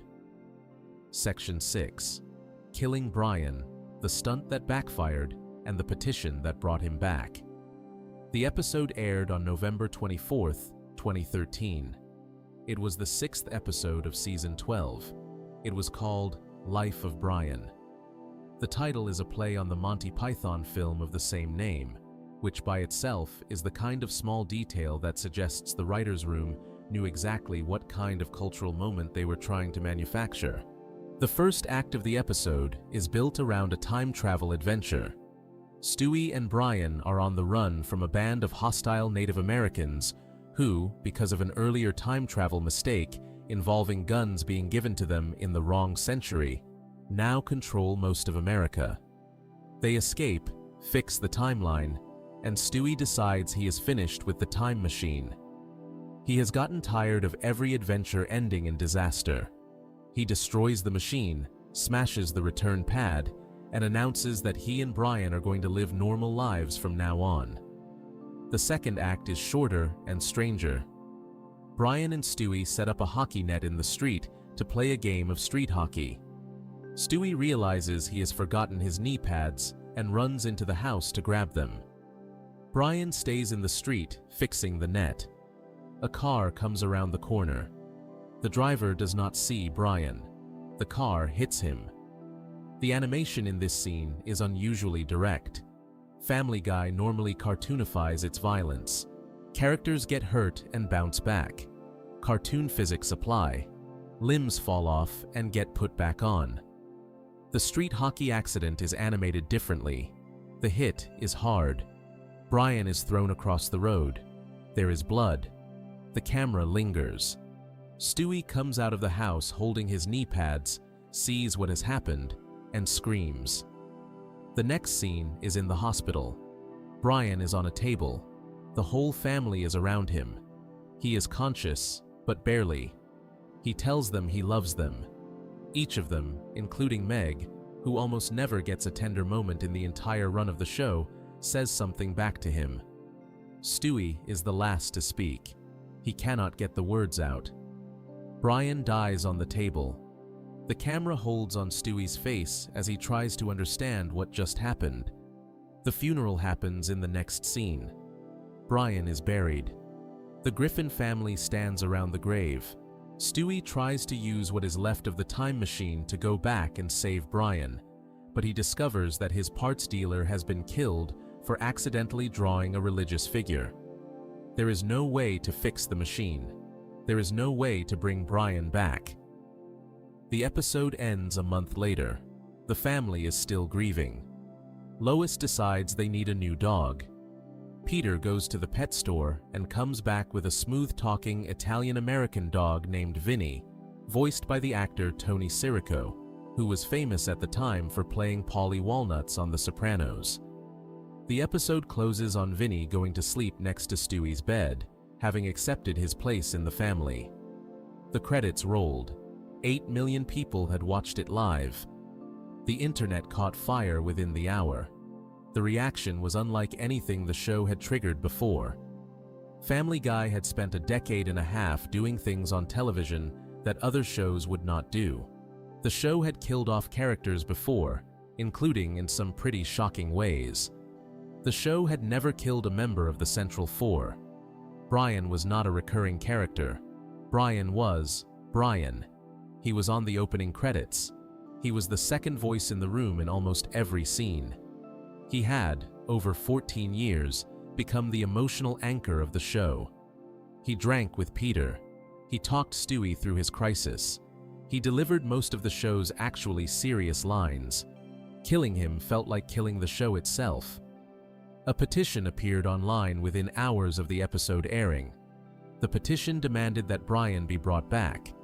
It collected more than 128,000 signatures within a few days. The petition was addressed directly to Seth MacFarlane and to Fox Broadcasting. The signatures kept coming. By the end of the week, the petition had become a news story in its own right. Major outlets like Rolling Stone, The Guardian, and the AV Club were running pieces about the death and the reaction to it.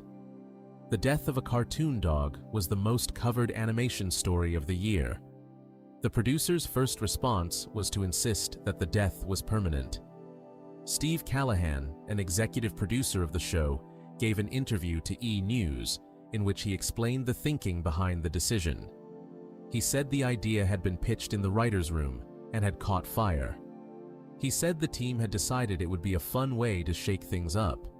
He said they had already been excited about how the change would affect the family dynamics and the characters in the next few episodes. He said the other voice actors had been surprised when they heard the news, and that they had been glad it was not their character being killed off. He said the decision to introduce Vinny had been made because Seth MacFarlane felt that the family unit needed a dog in it, that losing Brian meant a comedic and interpersonal void, and that the void needed to be filled. He said it had been MacFarlane's specific idea to cast Tony Sirico as the new dog. The whole interview was framed as a creative decision the team was committed to. That framing started falling apart almost immediately. The episode that aired the week after Life of Brian was called Into Harmony's Way. It featured Vinny in a small subplot. The reception was cool. The episode after that was the same. Vinny was charming, and the cast did good work with him, but the audience was not warming up to the idea. The show was operating on a different emotional register than usual. Stewie's grief subplots in the post-death episodes were genuinely affecting. The Vinny scenes were genuinely funny. None of it felt like Family Guy. Inside the production, the calculus changed quickly. The petition kept growing. The press coverage kept escalating. Ratings for the post-death episodes were not collapsing, but the social media attention was overwhelmingly negative. Fans were threatening to stop watching.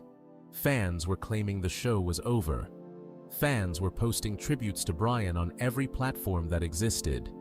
The producers had wanted a cultural moment, and they had gotten one. And the moment was not turning into the long-term creative reset they had described. It was turning into a public relations problem. 3 episodes after Life of Brian, on December 15, 2013, the show aired Christmas Guy. The episode is the season's Christmas special. The plot follows Stewie missing Brian during the holidays. He sees a younger version of himself at a Christmas event. He realizes that this past version of himself still has access to a time pad, the same kind of pad that had been destroyed in Life of Brian. Stewie steals the pad from his past self. Vinny, who has spent the last few episodes being a good friend to Stewie, gives him his blessing to use it. Stewie travels back to the day of the accident. He pushes Brian out of the way of the car. The car misses. Brian is alive. The episode ends with the Griffin family going about their Christmas as if nothing had happened. The death is undone. Vinny, who had been a real character with a real backstory and a real relationship with Stewie for 3 episodes, is wiped out of the timeline. He never met the family. He does not exist as a member of the household. He is gone. Brian was dead for 21 days. The speed of the reversal made it impossible to maintain the original story about creative ambition. The show had killed Brian as a serious creative decision and brought him back as a panic move.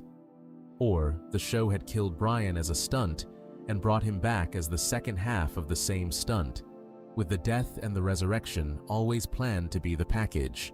Both readings are available. The producers eventually settled on a version of the second one, in which the whole thing had been deliberate from the start, and the surprise of the resurrection had always been part of the plan. Seth MacFarlane himself, in later interviews, leaned into this framing. He said the death had always been temporary. He said the team had wanted to shake the audience and to demonstrate how much Brian mattered to the show's chemistry. That version of the story has problems. Steve Callahan's original interview from November was very specific about how the team had been planning to develop the next several episodes around the new dynamic. The post-death episodes were not designed to feel like a brief detour. They were designed to feel like a new direction. Vinny's character had been written as a permanent addition. Tony Sirico was cast for what looked like a long-term arc. The decision to undo the death so quickly came after the petition, after the ratings noise, after the press cycle had turned. The producers can describe the timeline however they like in retrospect. The actual timeline tells a different story. There is one quieter detail from this period that the producers have never really explained. Vinny was not just removed from the timeline. He was specifically removed in a way that erased his entire emotional contribution. In Christmas Guy, Vinny's last act is to encourage Stewie to save Brian. He gives Stewie his blessing to undo Vinny's own existence. He sacrifices himself knowingly so that Brian can come back. It is the kind of moment a show puts at the end of a much longer arc after a character has earned that level of dignity over many seasons. Vinny earned it in 3 episodes. He gave Stewie permission to erase him. Then, he was gone. Vinny did get a small return appearance later, in season 15, in an episode called The Boys in the Band, where he replaced Brian in a children's band that Stewie was running. The appearance was brief and was treated as a kind of bonus for the fans who had liked him. It did not undo the erasure. It just acknowledged that the character had existed somewhere in some version of the timeline. The bigger question that the death and resurrection raised was about Family Guy's relationship to its own consequences. The show had spent its entire run pretending that nothing was permanent. Cutaway gags ended and were forgotten. Characters did terrible things and faced no consequences. Continuity was loose by design. The death of Brian was briefly a violation of all of that. For 3 episodes, Family Guy was a show where actions had weight. A character could die and stay dead. The grief was real. The replacement could not fully replace the lost friend. Then, the show used a time machine to take all of it back. And in taking it back, it told the audience something about itself that the audience had been suspecting for a while. The show was not actually willing to be different. It was willing to pretend for short stretches, and the pretending was always going to end. The status quo would always come back. A piece in the AV Club at the time, written by Eric Thurm, gave Life of Brian a high grade and noted that the death scene was actually pretty poignant for what the show was capable of. He wrote that the episode came as close as Family Guy could get to being genuinely moving, and that the handling of the sudden death of a main character was surprisingly effective. He was, by the standards of the show, paying it a real compliment. Other critics were less kind. The website Looper, years later, wrote a piece arguing that Family Guy should never have brought Brian back. Their argument was that the show had a chance, briefly, to actually be different, to actually carry the weight of a permanent change, and that by undoing the death, the show had thrown away its only real opportunity for creative growth in a decade. They argued that Vinny had been a more interesting character than late-period Brian, and that keeping Vinny while letting Brian go would have forced the show to become something new. Bringing Brian back, in their reading, was the moment Family Guy publicly admitted that it would never take a real risk again. Most fans did not see it that way at the time. Most fans were just relieved. The petition signers got what they asked for. The ratings for Christmas Guy were strong. The internet calmed down. The show kept going. Brian came back into the opening credits, came back into the show's rhythms, came back into his usual seat at the kitchen table. Within a few episodes, it was as if the whole thing had never happened. It is worth noticing that Brian, after coming back, was never quite the same character. The post-resurrection. Brian is somehow louder, somehow sloppier, somehow more openly written as the alcoholic failed novelist that the late seasons would lean into. The grace and warmth that Brian had occasionally shown in earlier seasons started showing up less often. He became more of a punchline and less of a person. Some fans have argued that this was a deliberate creative shift. Others have argued that the writer's room had simply lost interest in the character after seeing how easily the audience would forgive his death. There is no clean answer. What is clear is that the Brian who died in Life of Brian and the Brian who came back in Christmas Guy were, in some quiet way, two slightly different dogs. The audience accepted the resurrection. The show moved on. The moment of difference between them, the gap of 3 episodes when the family had a different dog, became one of those small, quiet wounds that the show kept open. Vinny existed. Vinny mattered. Vinny was erased. Some part of the audience never quite let that go. Before we move on, if you're enjoying this analysis, please consider subscribing. It helps the channel tremendously. Brian's death, even in being undone, opened a question that the show has spent the last decade quietly working through. If the family can lose a member and have it taken back by a time machine, what does it mean that the family is still standing? What is real about any of these characters? The answer that some fans came up with did not stay confined to Brian. It extended to the entire premise of the show. The most famous fan theory in Family Guy history holds that none of the family is actually alive at all, that the entire program is happening inside the broken mind of one specific character, and that the deaths and resurrections that the show treats as cartoon physics are echoes of something much darker that happened off-screen before the show ever began. Section 7. The Peter is going insane theory, the fan theory that became a creepypasta. The post went up on Reddit on August 7, 2012. The author was a user named Blanco0308. The subreddit was called Fan Theories, a small corner of the site where people gathered to argue about hidden meanings in their favorite movies and television shows. The post was about Family Guy. It was not long. It got around 540 upvotes over the next 10 years, which by Reddit standards is decent, but not viral. For a long time, the theory just sat there quietly, on a thread most of the internet had never seen. In late 2022, something changed. The post started circulating on TikTok. Users would film themselves daring other users to look the theory up. The captions would warn that what they were about to read would ruin Family Guy forever. The videos would cut away just before the reveal, telling the viewer to find the post for themselves. Millions of people did. The theory has its own entry on the website Know Your Meme. It has been written about by major outlets covering the Family Guy fan community. It is now, more than a decade after the original post, the single most famous fan theory the show has ever produced. The theory is grim, worth being said up front, because there is no graceful way to walk into it. The theory begins with a car ride home from a school party. Meg is driving. She has been drinking. Chris is in the passenger seat. Lois is in the back seat, pregnant with her 4th child, who in this version of events would have been Stewie. Meg loses control of the car. The crash kills Chris instantly. Meg also dies. Lois survives the crash, but loses the baby. According to the theory, she is so destroyed by the loss of 2 children and the unborn child that she kills herself shortly after. Peter Griffin is the only one left. In the theory's version of events, Peter is not actually the man the show presents. The real Peter is intelligent. He is articulate. He is competent. He has spent his life being a good husband and a present father. The crash takes everything from him in a single night.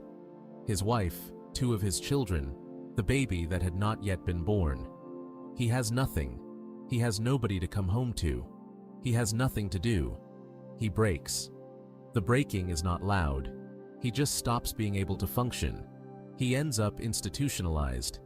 The theory specifies that Peter is admitted to a psychiatric hospital where he spends the rest of his life. The version of reality the audience watches as Family Guy is what he constructs in his head to keep himself from facing what actually happened. Every member of the family the show depicts is, in the theory, an answer to a piece of grief that Peter cannot carry. Meg is treated badly by everyone in the show because Peter cannot forgive her for being the one who was driving. He loved her in real life. He resents her now. The version of Meg in his head exists to be the recipient of the blame he cannot let go of. Every cruel joke the family makes at Meg's expense is Peter punishing his daughter for the accident, in the only place he is still allowed to punish her. Chris is dim and sweet, because that is how Peter chooses to remember him. Children who die young get frozen in the memory of the people who loved them. Peter remembers Chris as a kind, slow-moving boy who never quite grew up. The Chris of the show is what Peter wishes he had paid more attention to while the real Chris was still alive.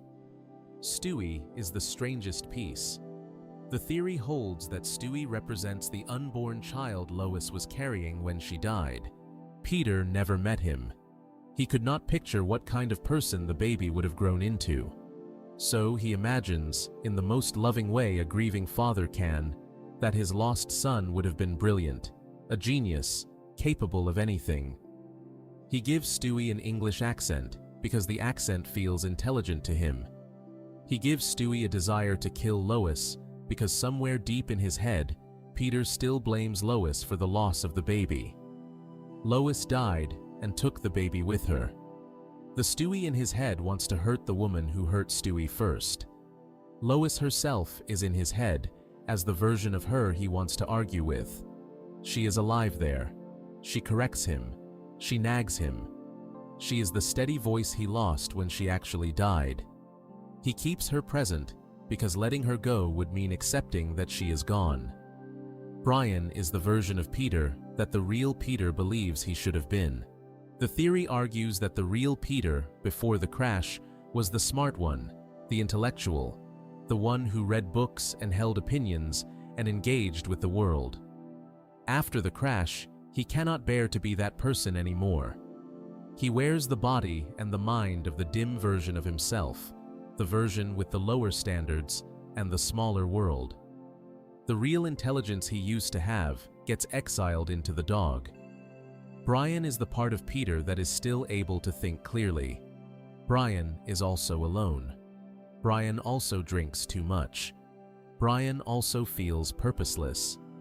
The dog is Peter's best self, locked outside the family, sitting at a typewriter, trying to write a novel that will never be finished. The theory has answers for the supporting characters too. Cleveland and Quagmire, in this version of the story, are real men. They were Peter's actual neighbors before the crash. They visit him at the hospital. The two of them showing up in the show represents the times they sit with him in the visiting room, listening to him talk about his made-up life, going along with the fantasy because they do not know what else to do. Cleveland eventually finds it too hard to keep visiting. He stops coming. The theory argues that this is when Peter creates the Cleveland show in his head, a separate fantasy where his old friend is still nearby, still part of his life, still safe. Joe Swanson, the police officer in the wheelchair, is, in the theory, a man Peter never actually met. The story holds that Cleveland and Quagmire told Peter about a new neighbor they had, a man named Joe, who was a strong father who had a son and a baby on the way. Peter, having lost his own children, fixated on the description and invented a friendship with Joe in his head. He gave Joe a wheelchair because even in fantasy, Peter could not let his imagined friend be a fully able-bodied father. Some part of him needed Joe to be a little bit broken too, so the friendship would feel earned. The babies in the show, Joe's son and Susie Swanson, exist as the children Peter wishes he could see grow up. The theory is, as a piece of writing, deeply effective. It is also completely speculative. There is nothing in any episode of Family Guy that confirms it. Seth MacFarlane has never validated it. The writer's room has never used it as a story arc. It is purely a reading. The post explicitly admits it is a reading. The user who wrote it presented it as a sad way to look at the show, not as a hidden truth they had decoded. What makes the theory powerful is how cleanly the explanation maps onto the show's actual content. Meg really is mistreated. Chris really is sweet and slow. Stewie really does talk like a tiny adult and really does want Lois dead. Brian really is the smart one of the household and really is alone in a way the others are not. Cleveland really did leave for his own show. Joe really is in a wheelchair. Once the theory has been planted in your head, every episode you watch starts looking like evidence for it. The mind keeps finding the pattern even when the pattern was never put there. This is why the theory took off on TikTok 10 years after it was first posted. The platform is built for moments where a viewer feels the floor shift under them. The theory is a floor shifter. People watching Family Guy as a comfort show, as background noise, as a thing to laugh at, being told that the show might also be the saddest premise on television. The shift from comfort to discomfort is exactly the kind of emotional whiplash short video platforms reward. The theory has been compared by some online commentators to the kind of fan theories that have grown up around shows like SpongeBob SquarePants and the Flintstones. There is a long tradition in cartoon fan culture of taking a brightly colored, family-friendly show and arguing that it is secretly about something dark. Most of the time, these theories are silly, and the people writing them know they are silly. The Peter Insane theory is in a different category. It is not silly. It is sad. It is internally consistent. It is built with care. It is also wrong. There is no evidence in any episode that supports it as the actual intent of the writers. There are dozens of episodes that contradict it. Family Guy has shown all of these characters in flashback. Family Guy has shown them existing outside Peter's perception. Family Guy has had episodes where Peter is not present at all. The theory cannot survive a serious reading of the show's full canon. It only works when you focus on the moments that fit. That is the nature of fan theories about long-running shows. The longer a show runs, the more material there is to cherry-pick. Family Guy has produced over 400 episodes. Any reading you can imagine, no matter how dark or how strange, can find at least some moments to support it. The Peter Insane theory is the most successful example of this kind of cherry-picking the show has ever generated. It is also the most shared piece of Family Guy fan analysis ever made. More people have heard the theory than have watched many of the actual episodes that it pretends to be about. The theory's success raises a question about the audience that Family Guy has built. The theory only works on a viewer who already wants the show to be deeper than it is. The fact that millions of people responded to it, shared it, found it convincing, suggests that part of the fan base has been quietly hoping for years that the show is hiding something. Some part of them does not want Family Guy to be just a comedy. They want it to mean something. The theory gives them permission to read meaning into the show that the show itself does not provide. Before we move on, if you're enjoying this analysis, please consider subscribing. It helps the channel tremendously. The single character who most resists the theory's reading in the way the show actually presents him is Stewie. The theory wants Stewie to be a tragic stand-in for a baby Peter never met. The show, on its own terms, has spent 25 years building Stewie into something much stranger than that. He is brilliant. He is violent. He talks like a 30-year-old. He has a teddy bear he keeps secrets with. He has, depending on which episode you trust, been a time traveler, a future dictator, a man pretending to be a baby, and possibly the secret biological son of his own teenage sister. The questions surrounding Stewie are not really about whether he fits a sad fan theory. The questions are about who Stewie actually is in the show's own canon, and the answers the show has given over its run do not line up with each other in any clean way at all. Section 8. The Stewie Theories, Time Traveler, reincarnated dictator, mother who is Meg. Stewie Griffin is the most theorized about character in the entire run of Family Guy, and the show itself is largely responsible for that. The writers have spent 25 years giving the audience permission to wonder who he actually is. Every season has added another wrinkle. Every era has contradicted the era before it. The character who in the pilot was a straightforward evil mastermind plotting to kill his mother has, over the course of more than 400 episodes, become the closest thing American animation has to an unsolved puzzle. The fan theories that have grown up around him are not really separate from the show's own canon. They are, in a strange way, what the show keeps hinting at and then refusing to confirm.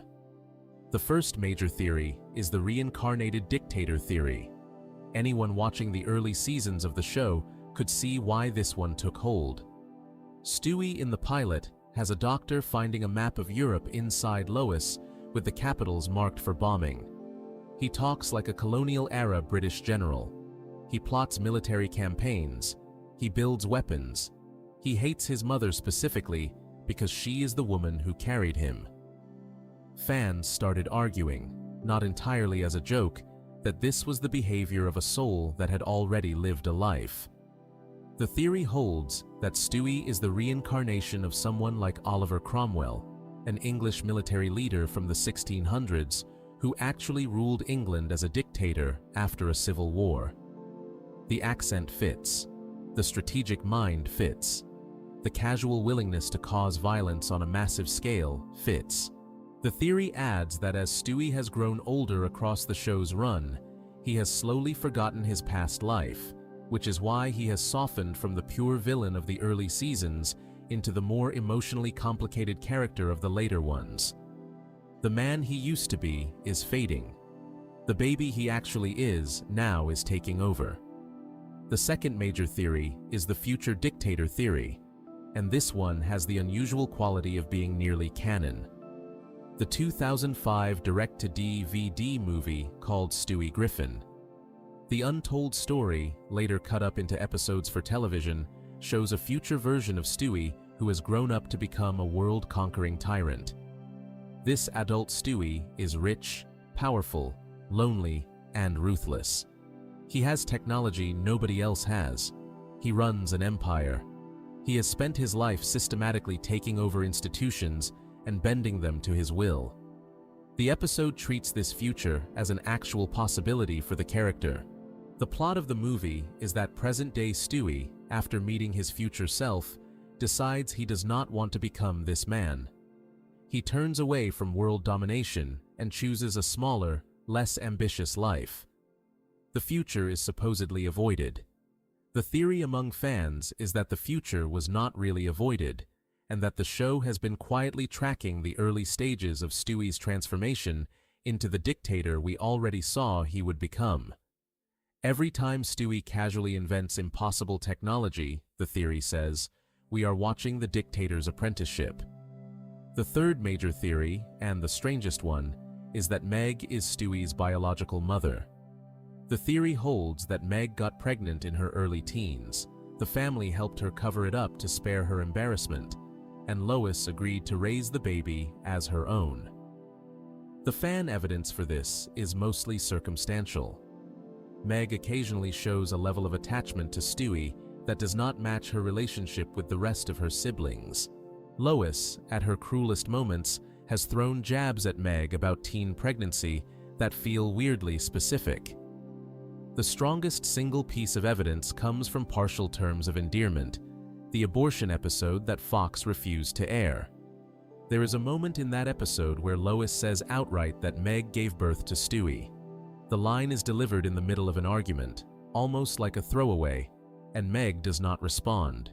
She does not deny it. She does not act surprised. She just lets the line pass. That single line is the entire foundation of the theory in canon. The line exists in an episode that has never been broadcast on American television. The line could be a joke. The line could be a hint. The show has never returned to it. The fourth major theory is the everything is Stewie's perception theory. The argument here is that the events of Family Guy are not happening the way the audience sees them. They are happening through the eyes of a baby trying to make sense of a household he is too young to understand. Peter looks like an idiot because Stewie experiences him as an unpredictable, overgrown person who breaks things. Lois looks like a nag because that is how an infant experiences a mother who is constantly telling him to stop touching the outlet. Meg looks unloved because Stewie sees the family argue with her more than they argue with anyone else, and from a baby's perspective, the volume of the argument equals the temperature of the relationship. Chris looks dim because, to Stewie, an older brother who cannot have a real conversation with him is by definition dim. And Brian, in this theory, does not actually talk. Brian barks and whimpers and makes the noises a normal dog makes. Stewie, in his head, translates those noises into the sophisticated speech of his only friend in the household. The whole show, in this reading, is the inner life of a one-year-old. This theory has a strange piece of evidence going for it. Across the show's run, certain characters can hear Stewie talk and others cannot. Brian always can. Vinny, the replacement dog from the Brian death period, immediately could.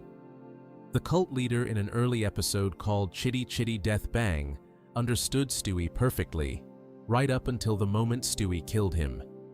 Most members of the family cannot hear his actual words, except in episodes that are later revealed to be simulations or dreams. The pattern is not consistent. The show has never explained why some characters can hear him and others cannot. The theory's answer is that nobody can hear him. He is a baby. The hearing is happening only inside his own head. The fifth major theory, and maybe the most disorienting, came directly from the writers themselves in 2018. The episode is called Send in Stewie, Please. It aired without a commercial break, which Family Guy almost never does, and it features a guest performance by the actor Sir Ian McKellen as a child psychiatrist named Dr. Pritchfield. The plot of the episode is that Stewie has been sent to therapy and is sitting alone in a room with a doctor. He talks. He talks for the entire episode. By the end, he reveals two things that the show had hinted at for years and never confirmed. The first reveal is that Stewie's English accent is fake. He puts it on. He has been performing it since he learned to talk. His real voice sounds like a normal American child. He explains that he created the accent because he never felt like he fit in with other kids, and the British voice gave him a way to feel separate, to feel above, to feel like he was the kind of person who deserved to be listened to. The accent is a costume he has been wearing his whole life. Dr. Pritchfield, who happens to actually be British, sees through it immediately. He tells Stewie he sounds like a lonely little boy. Stewie breaks down and admits he is. The second reveal is harder to pin down because the show pulls back from it at the last moment. Stewie nearly comes out as gay. He talks about his confusion. He talks about not knowing what he is. He talks about how his crushes on male celebrities and his attachment to his teddy bear, Rupert, have always confused him. Then, before any final declaration, he panics and kills Dr. Pritchfield to keep the secret from leaving the room. The episode is canon. The accent reveal is canon. The man Stewie has presented himself as for nearly 2 decades of television is, by the show's own admission, an act. Showrunner Rich Appel said in a Deadline interview that Seth MacFarlane's position on Stewie's sexuality was that the character is still a baby, that he does not know yet, and that sexuality is fluid enough that the show should leave it open. The official position is that there is no answer. The official position is that Stewie himself does not know. That answer is what makes the character impossible to pin down. The show has spent its entire run leaning into the ambiguity. Stewie has had girlfriends. Stewie has fallen in love with a female toddler in an episode called Dammit Janet.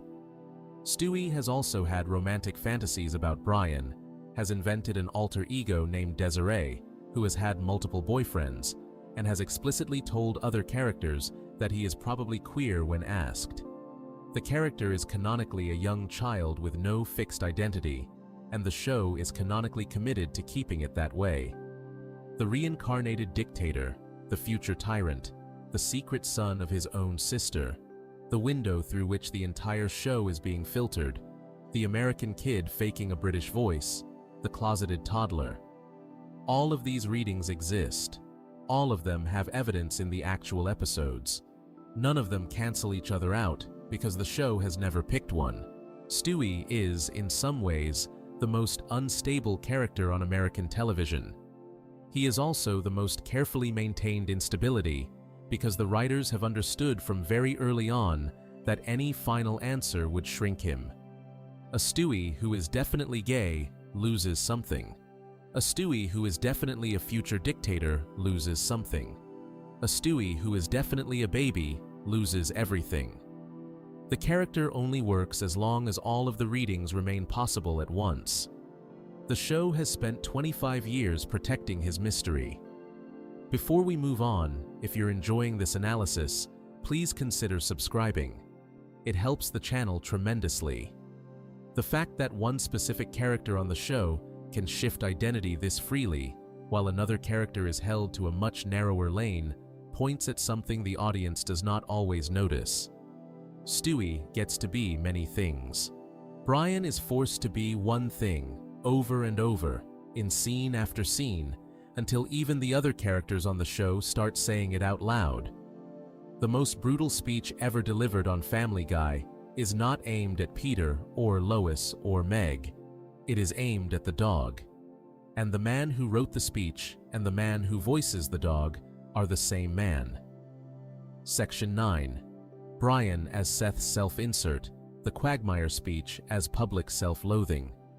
The episode aired on November 22, 2009, Season 8, Episode 7. The title is Jerome is the New Black.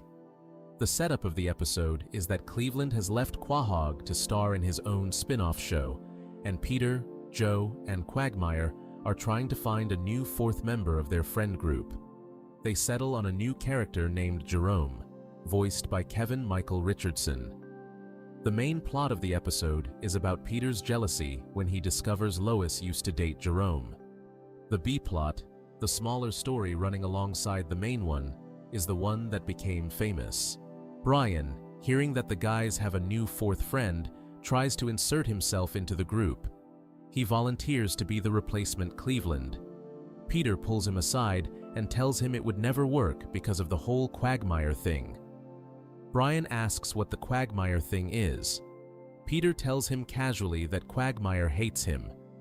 Brian is shocked. He had never noticed.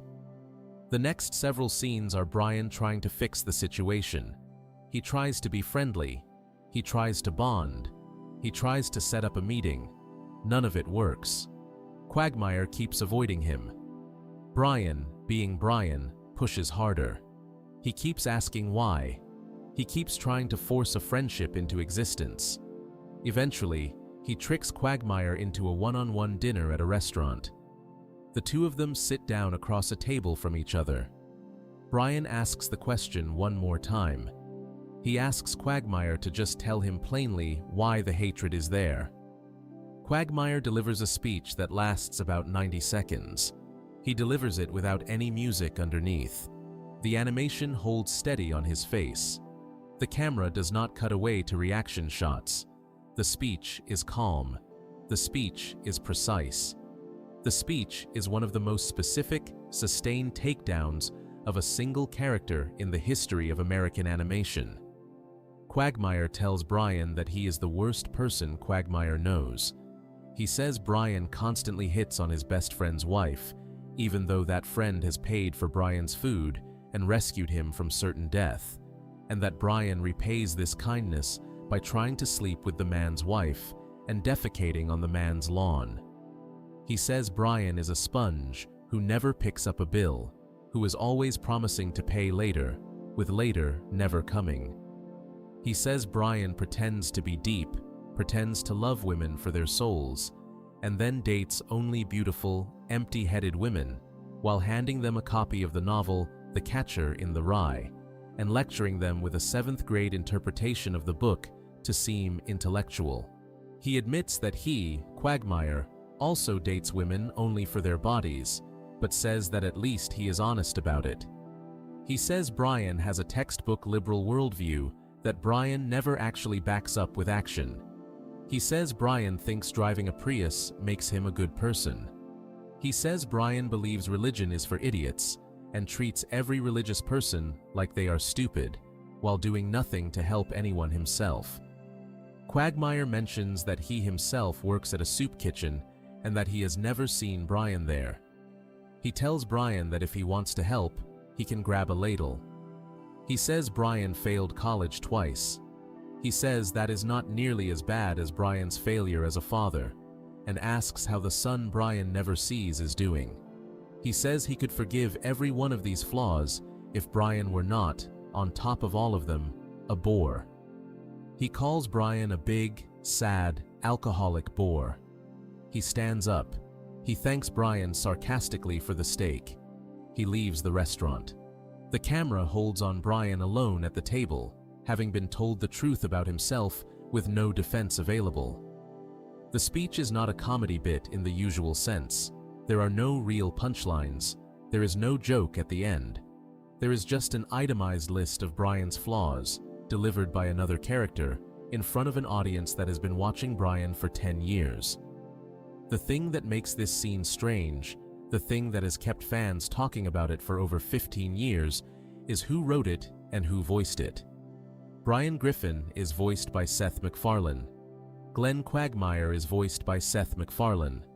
Both characters are speaking with Seth MacFarlane's voice. The takedown is, in the most literal recording booth sense, MacFarlane delivering a list of personal flaws to himself. He went into a sound booth. He sat in front of a microphone. He recorded the speech as Quagmire. He then, presumably in a different session, recorded the silence and the small reactions as Brian. The whole exchange is one man alone in a room, telling himself everything that is wrong with him. Brian's voice is also unique in the show because it is the only main character voice that MacFarlane does not modify. He performs Peter with a strangled, higher pitch. He performs Stewie with the British accent that the show has now confirmed is fake. He performs Quagmire with a nasal, forward register. Brian gets MacFarlane's actual speaking voice, the same voice MacFarlane uses when he gives interviews, accepts awards, hosts the Oscars. There is no character mask between the man and the dog. When you hear Brian, you hear Seth. MacFarlane has said in multiple interviews that Brian is a partial self-stand-in. In a 2004 interview with the Daily Princetonian, the student newspaper of Princeton University, MacFarlane noted that he has some Brian-type issues from time to time, that he is also looking for the right person, and that he dates as much as the next guy. On the radio show Loveline, where he has been a frequent guest, he made similar comments. When asked by KTLA which character he most relates to, he answered easily, Brian. Brian shares his politics. Brian shares his atheism. Brian shares his liberal positions on social issues. Brian, like the show's creator, is a sophisticated white guy who thinks of himself as one of the smarter people in any room and who has spent his life around comedy writers in Los Angeles. The Quagmire speech, written and recorded by MacFarlane, takes everything Brian shares with MacFarlane and rips it apart. The complaint about pretending to be deep while dating empty women. The complaint about hiding behind the catcher in the rye. The complaint about driving a Prius and feeling morally superior about it. The complaint about treating religious people like idiots while doing no actual good in the world. The complaint about being an alcoholic. The complaint about being a failure as a father. Every one of these is a complaint that could be aimed at the public version of Seth MacFarlane that the celebrity press had been building since the early 2000s. The speech reads, on close inspection, like a list of all the things MacFarlane was being criticized for in the years leading up to 2009. The critic Emily van der Werf, writing in the AV Club at the time, noticed exactly this in her review of the episode. She wrote that it is amusing the show was spending so much time tearing down the one character who is most clearly a mouthpiece for the creator. She did not push the observation any further. She did not need to. The implication was sitting on the surface for anyone willing to look at it. The deeper read of the scene, the read that has circulated quietly among the show's more attentive fans for years, is that the speech is a piece of public self-criticism. MacFarlane, in the position of having built a comedy empire on a character who was visibly an extension of himself, used another character he also voices to publicly say all the things about himself that he was not allowed to say directly. Putting the speech in Quagmire's mouth gave him plausible deniability. It is a comedy show. The character is a cartoon womanizer with no moral high ground. The audience is supposed to take the takedown with a grain of salt. The takedown is funny, except the takedown is not funny. It does not land like a joke.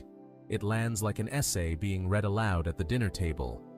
There is a quieter piece of evidence that supports this reading. The show, after the Quagmire speech, did not soften Brian.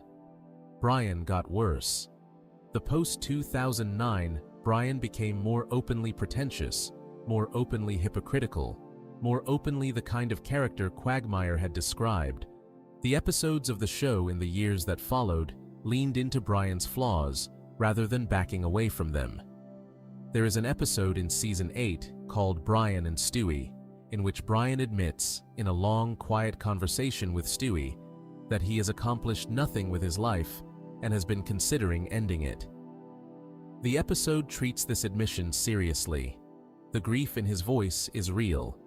The character is, by his own account, exactly what Quagmire said he was. If Brian is partly Seth, then the long arc of Brian getting worse and worse over the years is, in some quiet way, the show's creator letting his own self-criticism play out in public. Some critics have pointed out that this is a strange thing for a comedy to be doing. A show that runs for 25 years and uses one of its main characters as a vehicle for the creator's personal failings is a show that is, on some level, working through something its audience may not be fully aware of. The audience laughs at Brian. The man writing Brian is the man being laughed at. The laughter and the self-mockery are the same act. The show has never confirmed any of this. MacFarlane has never said in plain language that Brian is him. The closest he has come is to say Brian shares some traits with him, that Brian's politics are his politics, that Brian's loneliness is recognizable to him. The rest of the connection has been built by viewers paying attention to the work. There is one more layer to this story that fans of the show have discussed for years. The Quagmire speech, while it is the most famous takedown of Brian, is not the only one. The show has built an entire small subgenre of episodes in which Brian is verbally destroyed by the people around him. He gets dismantled in episodes about his writing career. He gets dismantled in episodes about his romantic life. He gets dismantled in episodes about his politics. The cumulative effect, across hundreds of episodes, is of a character who is being slowly, methodically stripped of dignity in every direction, and the audience cheers. The audience finds it funny. The audience keeps coming back. Before we move on, if you're enjoying this analysis, please consider subscribing. It helps the channel tremendously. That cheerful acceptance of seeing a familiar character broken down on a weekly basis points at a larger pattern in how Family Guy has trained its audience to watch it. The show has, over its run, taught the people watching to take none of it seriously. The deaths get undone, the grief gets forgotten, the characters get insulted and come back next week. The whole world of the show operates on an assumption that the rules of fictional consequence do not apply. And that assumption may be the show's deepest hidden truth, the one it has been quietly confirming for decades in moments that the audience usually misses. Section 10. Family Guy inside American Dad. Inside Family Guy, the show confirms it isn't real. The strangest theory about Family Guy is the one the show keeps confirming on its own. Not as a single dramatic reveal, not as a season-ending twist, just as a steady drip of small moments scattered across hundreds of episodes that all point at the same idea. The Griffins are not real. Not in the sense that they are cartoons, which is obvious, but in the sense that, inside the world of the show, the Griffins are also fictional. They are characters in a television show that exists somewhere else. They are aware of being watched. They are aware of being written. The first major piece of evidence is an episode from season 15 called Inside Family Guy. The title is a direct reference to the kind of behind-the-scenes documentary specials that real television networks sometimes air about their long-running shows. The premise is that a documentary crew has been given access to the production of Family Guy, and the audience is being shown how the show actually gets made. The version that gets revealed is strange. The Griffins are not the Griffins. They are actors playing the Griffins. The actor who plays Peter is a sober, articulate, professional man who hates being recognized in public for his role. The actor who plays Brian is a stable, well-adjusted dog without a drinking problem. The actor who plays Stewie is a 20-year-old college student. The whole household, when the cameras stop rolling, is a workplace. Lois has a real life outside the show. Meg has a real career. Chris is taller than Peter and not slow at all. The episode does not explain how to reconcile this with the rest of the show's continuity. The episode does not return to it. The episode airs, suggests that the Griffins are actors, and then the next week, the show goes back to acting like the family is a real family living in Quahog, Rhode Island. The viewer is left to decide what to do with the information. The second piece of evidence is an episode from season 10 called Back to the Pilot. The plot is that Stewie and Brian use the time machine to travel back to the very first episode of Family Guy. They land inside the pilot from January 1999. They look around. They notice that the animation looks rougher. They notice that the characters move differently. They make jokes about how cheap everything looks. They comment out loud on the production quality of the early seasons. This is meaningful because it implies the early seasons are a real place that exists somewhere separate from the present-day version of the show. The fan theory that grew out of this episode argues that Stewie and Brian did not actually time travel. They traveled between two different universes. The pre-cancellation show is one universe. The post-cancellation show is another. The Family Guy that aired in 1999 is not the same Family Guy that aired in 2012. They are parallel realities layered on top of each other, sharing the same family but with different rules. The Reddit user who first laid out this theory in detail, named Ho-Ho Swacky Quest, pointed at the inconsistencies in how the family treats Meg before and after the gap as supporting evidence. Pre-cancellation, Meg is loved by her family. Post-cancellation Meg is the household punching bag. The two versions of her cannot be the same person because the families surrounding her behave like different families. The simpler explanation is that the writer's room turned over during the cancellation years and the new writers chose a meaner direction. The fan theory chooses the more interesting answer. The two shows are different shows. The third piece of evidence comes from the spin-off. American Dad and Family Guy share creators, share a network, share many of the same writers, and share, in some readings, the same fictional universe. Stan Smith, the lead character of American Dad, has mentioned Brian by name in his own show. Stan, in one episode, lists the dogs he likes the most. Brian Griffin appears on the list. Stan calls him his #1 favorite fictional dog. The use of the word fictional is not casual. The character is being identified on screen in another show as a fictional being, by a character who himself is fictional and who is presumably aware of himself as a real being inside his own fictional universe. There is a sequence in American Dad where the show pauses to celebrate its 1000th vagina joke. The celebration involves the actors stepping out of their characters, the crew appearing on screen, and the soundstage being revealed. The fourth wall does not just break, it collapses. The episode treats the cast and crew of American Dad as the actual people behind the production, with Stan Smith and his family understood as performers playing roles. If American Dad is a show within American Dad, and if Stan watches Family Guy as fiction, then the implication is that the entire universe both shows occupy is a stack of nested televisions. Family Guy is real to the audience watching it on Fox. American Dad is real to the audience watching it on Fox. American Dad is fiction to Family Guy. Family Guy is fiction to American Dad. Neither show holds the privileged position of being more real than the other.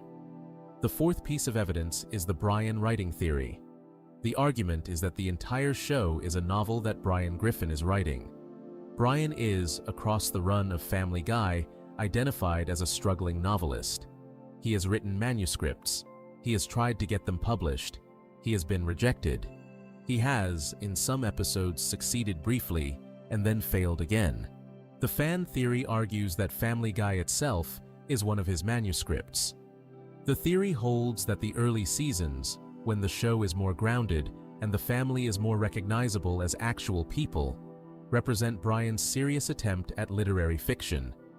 The post-revival seasons, when the show becomes more cartoonish, more cruel, more committed to over-the-top gags, represent Brian's gradual decline as a writer. As his alcoholism worsens, the writing gets sloppier. As his discipline fails, the family gets meaner. The Flanderization of the characters, the term fans use for how the family has gotten more exaggerated over the years, is not a mistake on the part of the actual writer's room. It is a deliberate choice on the part of Brian, the in-universe author, who is writing worse and worse novels as his life falls apart. The theory has obvious problems. Brian appears on screen. Brian is a character within the world he supposedly writes. Brian dies in season 12, and the show keeps going. None of these things fit cleanly with him being the author of the whole thing. The theory survives because it explains, more elegantly than any other reading, why the show has changed the way it has over the decades. The shift in tone tracks Brian's drinking. The shift in cruelty tracks Brian's depression. The audience is reading a novel by a man who is getting worse. The fifth piece of evidence is the show's casual breaking of the fourth wall. Family Guy makes jokes about being on Fox. The characters know they are on television. Peter, in the first episode of the revival, opens with a long monologue listing every show that Fox canceled in the years that Family Guy was off the air. Peter is, in that scene, speaking as a character who knows his show was canceled. Stewie and Brian, in multiple episodes, refer to upcoming plot points, to future seasons, to writers, to the network, to the audience. The show does not keep its world hermetically sealed. The world bleeds. The cartoon knows it is a cartoon. The family knows they are a family on a show. The audience is being told this gently and constantly throughout the entire run. What this all points at is a show that has, for over 25 years, been arguing that it is not real, in increasingly direct terms, while pretending to do other things. The Inside Family Guy episode is the loudest version of the argument. The Brian writing theory is the most elegant version. The American Dad crossover material is the strangest version. The constant fourth wall jokes are the most consistent version. All of them are saying the same thing. The Griffins are not happening. The Griffins are being made. The audience watching Family Guy is watching a piece of fiction that is, on some level, also watching itself. The reason most viewers do not notice this is that the show keeps the noticing optional. You can watch every episode of Family Guy and never think about the layers underneath. You can laugh at the giant chicken fights. You can enjoy the cutaway gags. You can think of the Griffins as a normal cartoon family doing normal cartoon things. The deeper material is sitting there for anyone who wants to find it, and ignored by anyone who would rather not. The show has built a comedy that works at the surface level, and a quieter set of arguments that work at the level below it. Both readings are available simultaneously. Neither cancels the other. This is the underlying structure of every conspiracy that has been covered across this video. Seth MacFarlane survived a hangover that should have killed him, and the show that came out of his survival has spent its run quietly working through the strangeness of getting to exist at all. The cancellations and the DVD revival made the show legally undead. The Boston Marathon hoax showed that the audience wanted the show to know things it did not know. The prediction conspiracy turned old jokes into prophecies. The banned episodes drew the network's only firm lines. The Brian death and resurrection demonstrated that nothing the show does is permanent. The Peter Insane theory tried to explain the whole premise as a grieving man's hallucination. The Stewie theories tried to explain a single character as four contradictory things at once. The Brian as Seth reading tried to explain why the show is so committed to mocking one specific dog. And the meta layer, the show within the show within the show, tried to explain why none of it has weight. Underneath all of these conspiracies is the same single observation. Family Guy is a show that should not exist, made by a man who should not be alive, telling jokes that should not be allowed, about a family that may not be real, with a writer inside the family slowly losing his mind, in a universe that another show keeps insisting is fictional. The conspiracies are not separate from the show. The conspiracies are the show refracted through the audience, trying to make sense of it. There is a final question worth holding in mind, as the credits would normally roll on something like this. The show is still on the air. It is still producing new episodes. It has outlasted almost every comedy that aired alongside it. It has buried its competitors. It has survived its own cancellations, lawsuits, network blackouts, ratings collapses, and creative crises. It has done this for over a quarter of a century. The conspiracies have piled up because the show keeps giving them room to grow. There may be a simpler reason why the conspiracies cluster around this particular cartoon more than around any other animated show in television history. And that reason has less to do with any single episode, and more to do with what kind of audience a show like this trains over 25 years of exposure. If you enjoyed this video essay, make sure to subscribe. Thanks for watching, and I'll see you in the next one.